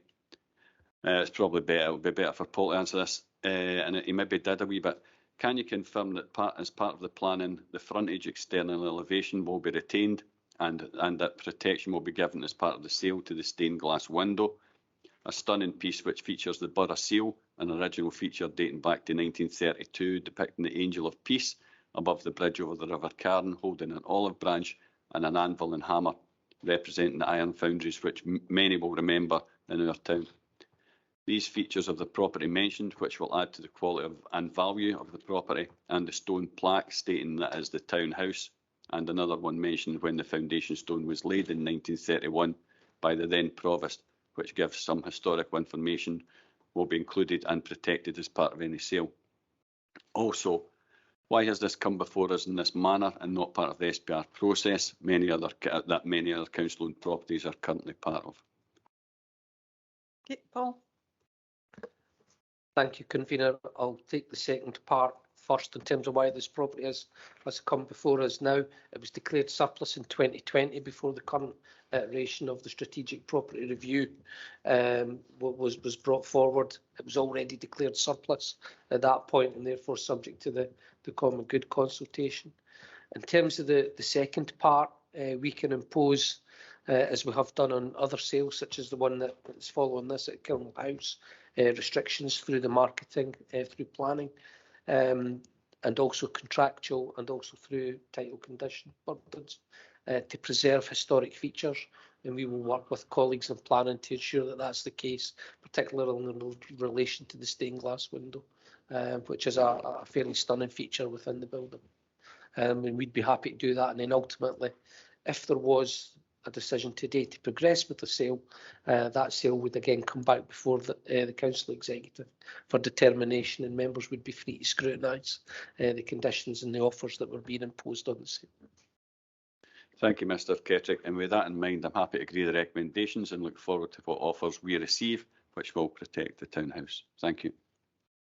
Thank you, Councillor Garner, and I'm happy to second the report, particularly with the conditions retaining the historic features of the building that it then go forward to be marketed. I think by enabling third sector, private sector funding, as we've seen in other places, is very successful in being able to retain some of those buildings within our communities and bring them back into a functional use, particularly when the council has no functional need for a building of that kind, and it takes away some of the liabilities to the council council there when we would have no future use for it going forward. So I'm happy to second that with those recommendations that Councillor Garner's detailed. I'll now open it up. Councillor Spears. Thank you. I have a statement from the Deputy Leader of the Non-Aligned Group, Councillor Brian McCabe, who is an elected member for the Denny area. When are we going to start listening to the people? Every consultation we've had, the majority of public opinion has been against our decisions. In the case of Denny Townhouse, by quite some considerable margin, that was 62 to 67%. It was even close.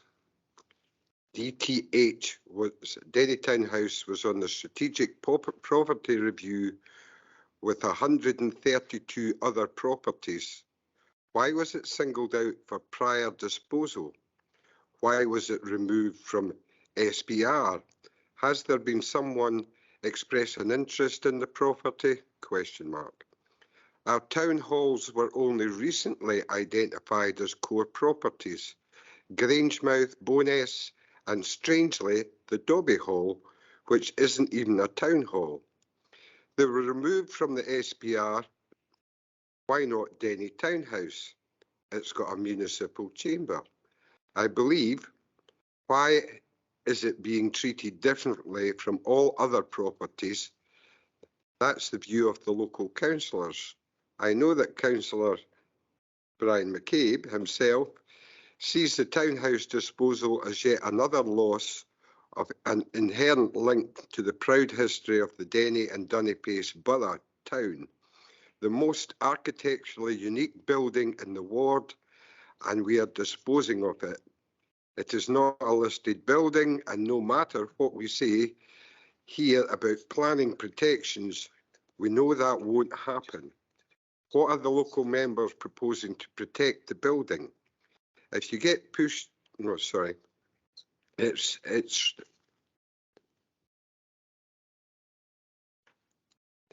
goes on to say that he wishes it be designated as a heritage museum site or a community hub to actively engage in transforming the present museum element whilst engaging with the local community, Heritage Society, Community Council, etc., to form a multi-agency management committee. This would allow applications for alternative funding, not only to the council, but it would be there to save Denny Townhouse, Denny's Town Hall.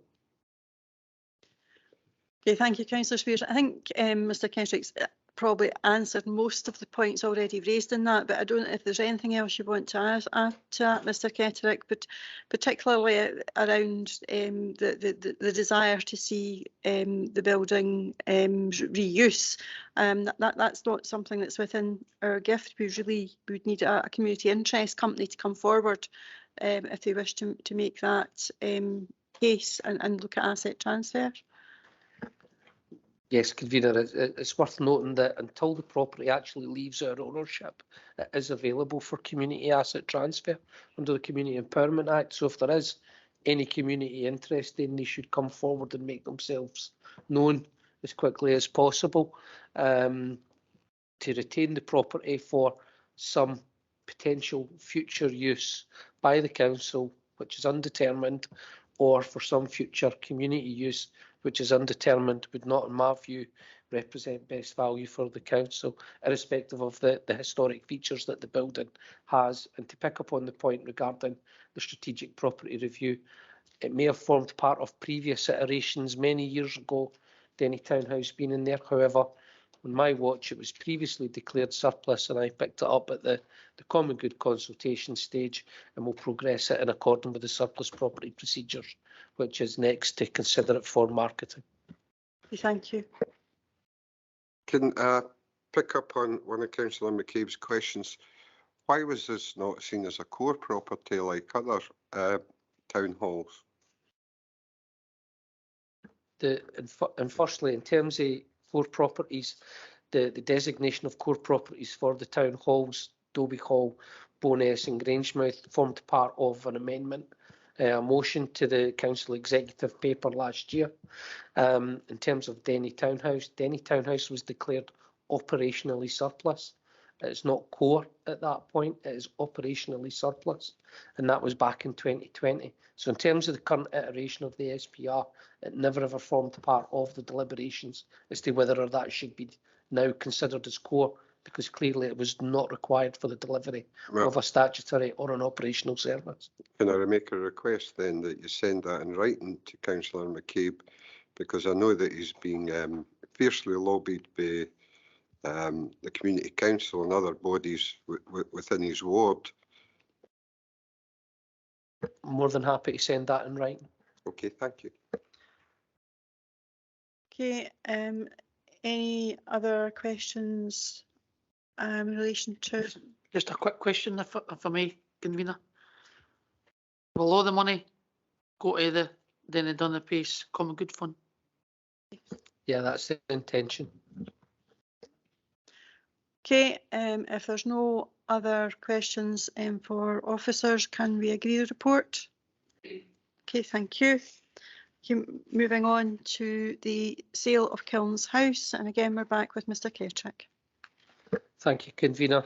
The purpose of this report is to advise on the outcome of the recent marketing exercise for Kiln House and to seek disposal to Mr. Thomas McMillan for £250,000. Kiln House, as members will be aware, is a B-listed property located adjacent to Dollar Park and was used as offices until 2005. The property was considered to be no longer required for service delivery, and it was declared surplus to requirements in November 2020. The property is considered to form part of the Falkirk Common Good and was therefore subsequently considered as part of a consultation where the findings of which were reported upon to Council Executive in August 2022. The decision at that time was that the property should be marketed and sold on the open market. The property was subsequently marketed with a planning statement that set out the future use and development requirements, which primarily recognised the listing of the building and it being located within a conservation area. Officers at the closing date received a number of options, with the highest offer received being £315,000. However, this was contrary to the planning statement and included the intention to develop 2 further substantial houses within the grounds. The proposed offer for acceptance is the one received from Mr. McMillan for £250,000, which is fully compliant with the brief and is proposed to and their proposal is to return the property to a private dwelling house subject to obtaining planning permission.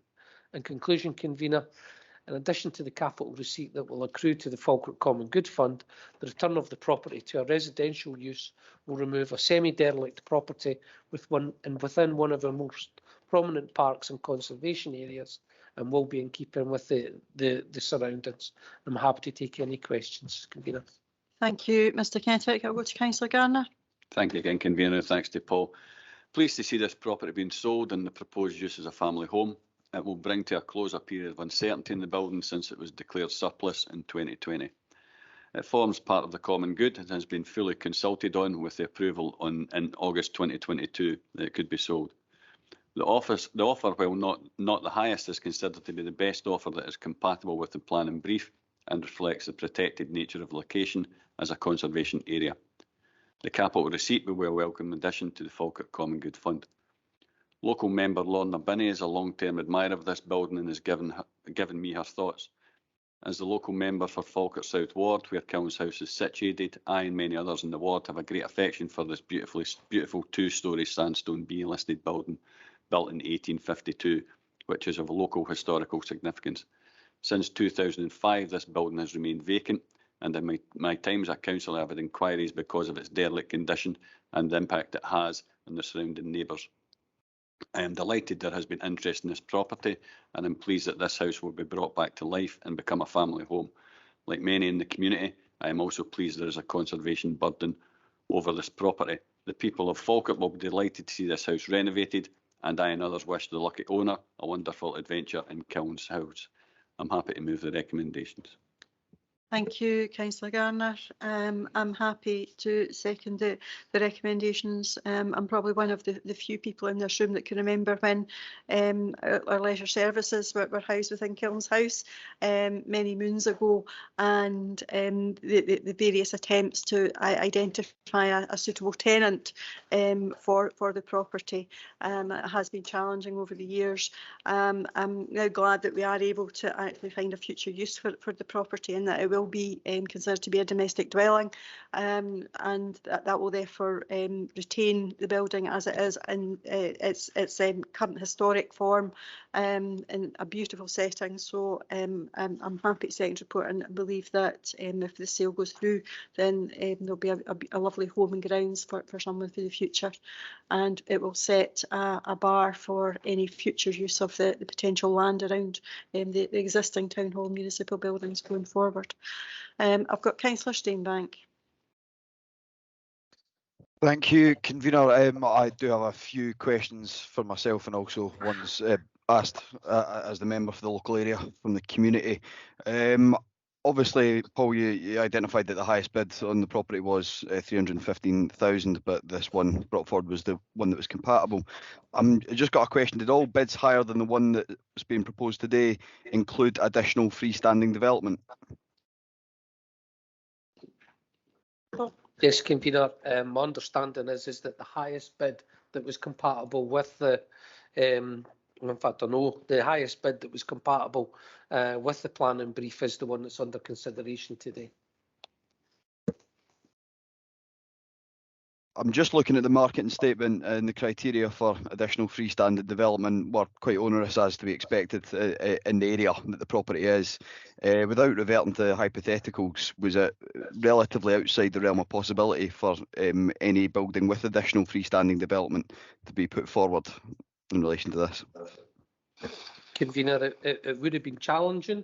However, there was a recognition that because of the nature of Kiln House and its historic setting, that there may be things such as an extension or traditional stables and things like that, or if the use had been something that was other than a dwelling, there may have been a requirement for, you know, an operational need for a business or things like that to have external. And clearly, if there was development within the grounds, it would have to be sympathetic to the surroundings.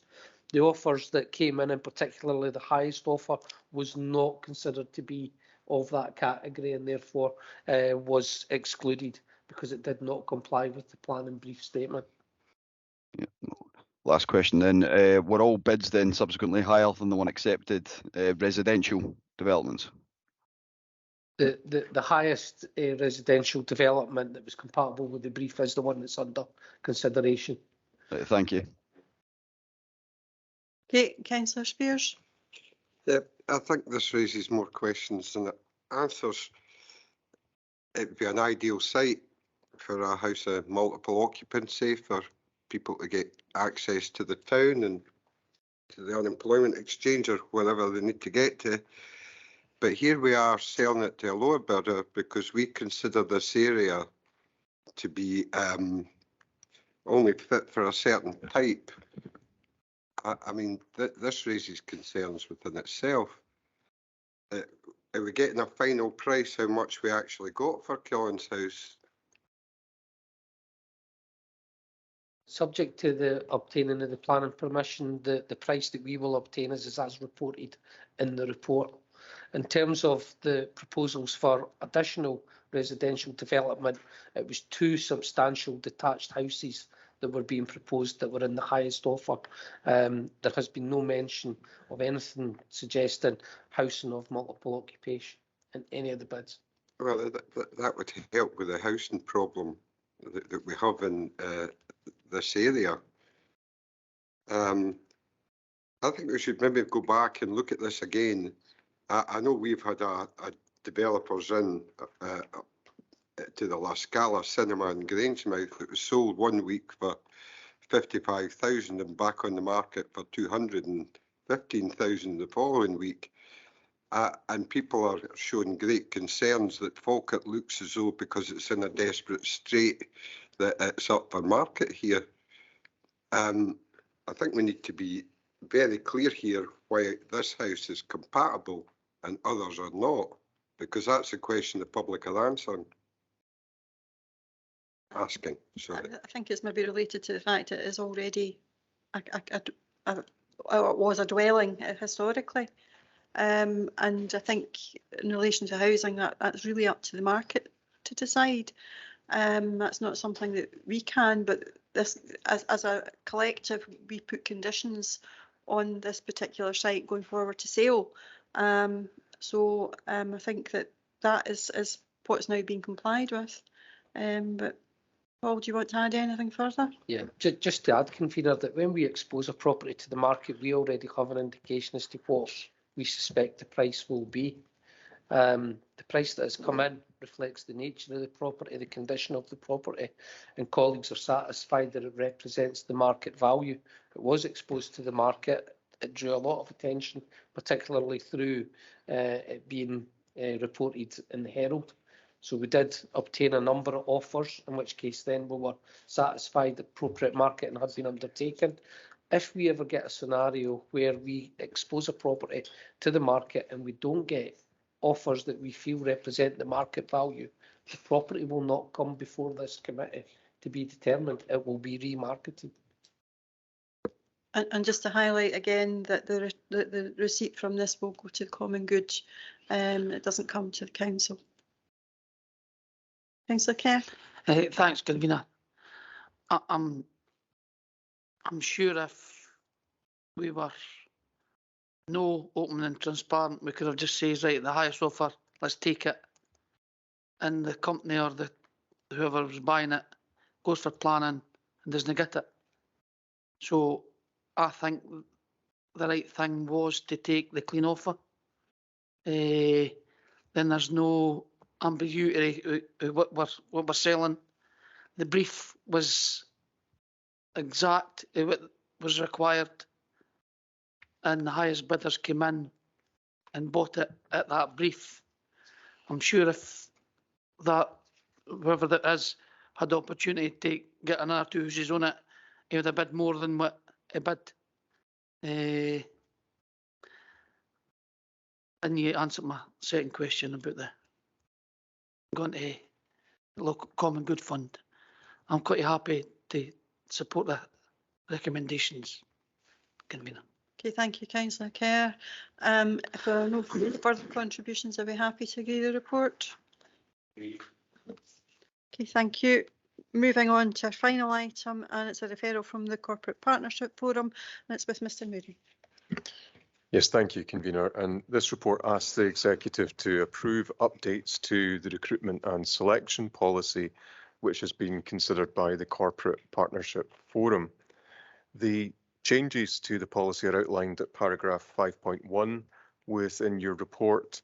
They're largely technical changes to reflect changes both within the council management structure to legislation in relation to the timing when an employee is required to be given their statement of particulars, and also some changes in guidance issued by the Home Office in relation to checking on right to work. I can confirm that there were no issues raised in relation to any problematic aspect of this from our union colleagues, so it was a matter of agreement within the Partnership Forum. The recommendation is at paragraph 2, and I'm happy to attempt to answer any questions that members have. Thank you. Thank you, Mr. Moody. As has been said, that these are technical changes, not updating the policy. They have been through the Partnership Forum. They have been agreed with our colleagues within the trade unions. Therefore, I'm not going to spend a lot of time on moving the report, but just to say I move the recommendations in the existing report. And Councillor Sinclair. I'm happy to second. Thank you. Anybody got any questions they want to ask Colin? No. Happy to agree the report? Okay, thank you. That brings us to the end of this morning's executive. So I can thank everybody for their attendance and their contributions today. Thank you. Thanks, convener.